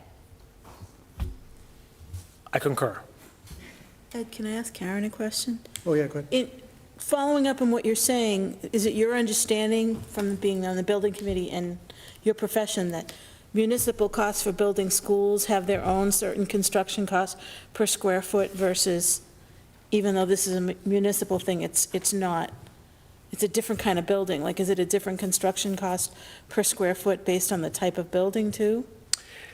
Yeah, no, I think what the select board chair was saying is that if we were to build this building from scratch, Oh, right, as in like a green field with, with no utilities and electrical and a roof and all those things, the cost would be a lot more expensive than a purchase With plus renovation. Okay. 733, not including the site, but that's just, hey, we're gonna build a building, so figure $732 a square foot, just as a, almost.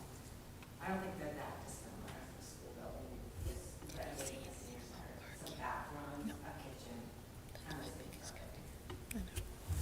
Virginia? How old is that building? It was built in 2006. It's relatively new. Okay, thanks. 2006, yeah. They moved in 2007, I believe, and I think that's when Walgreens purchased Rite Aid, and some closures happened at that time.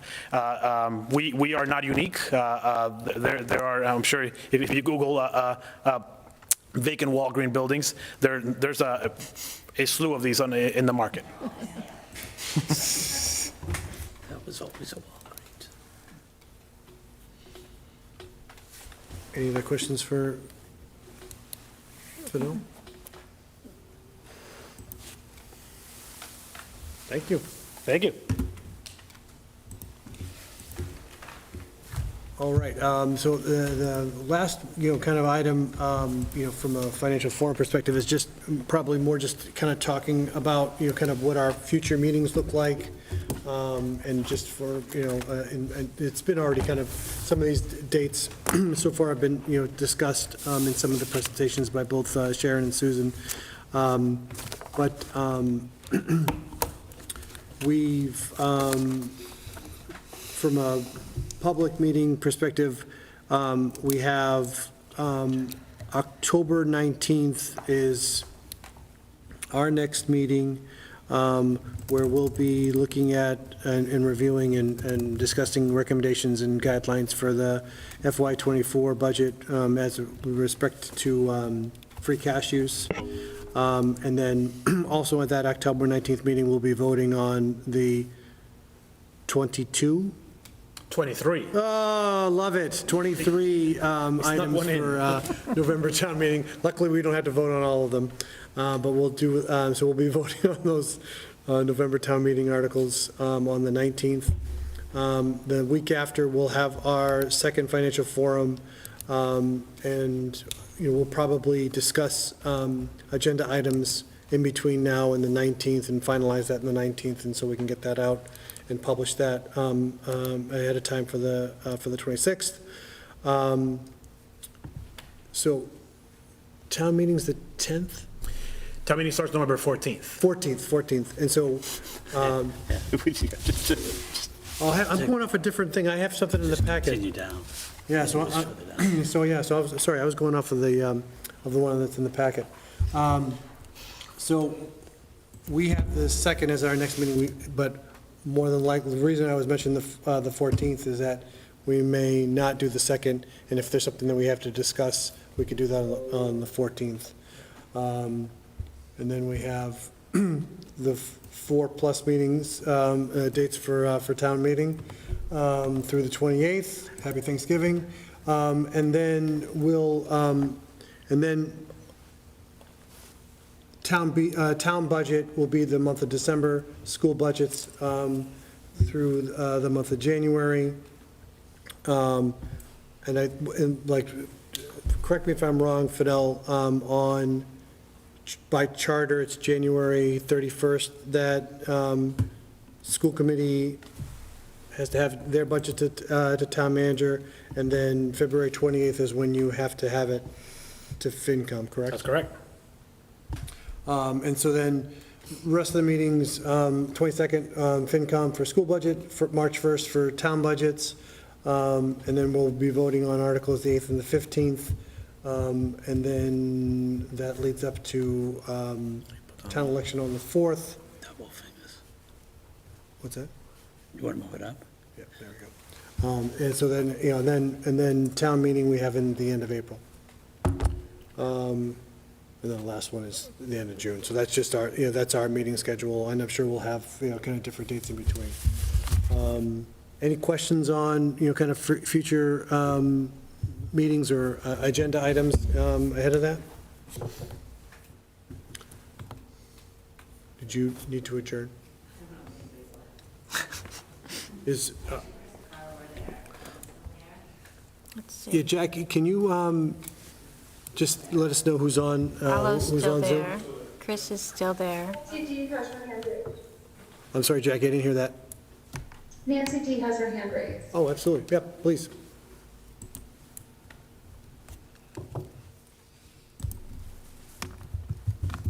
Somebody may need to give her access to unmute herself on this business school committee Zoom they're using. I think she just unmuted her now. Can I make a public comment before you adjourn? Of course, Nancy. We're not close to adjourn. Nancy Dr. Pearl Street, Precinct 1 meeting member.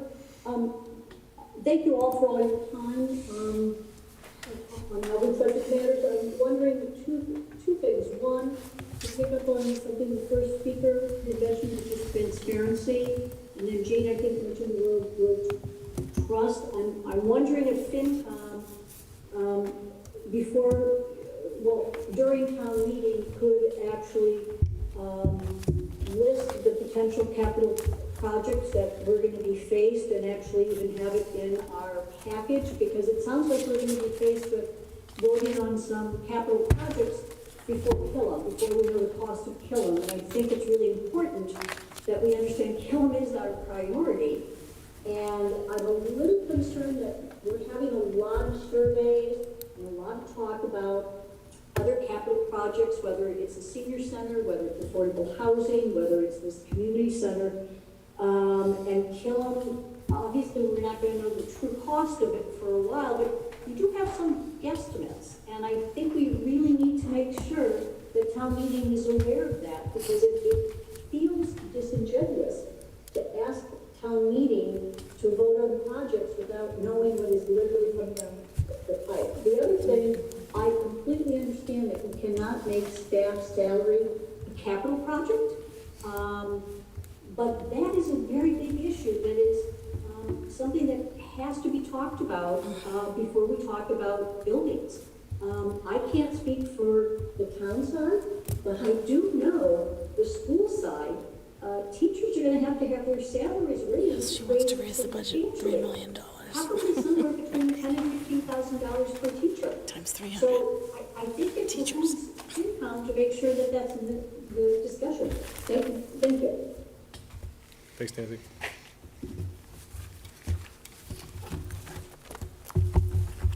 Any other, Jack, any other hands raised? No other hands.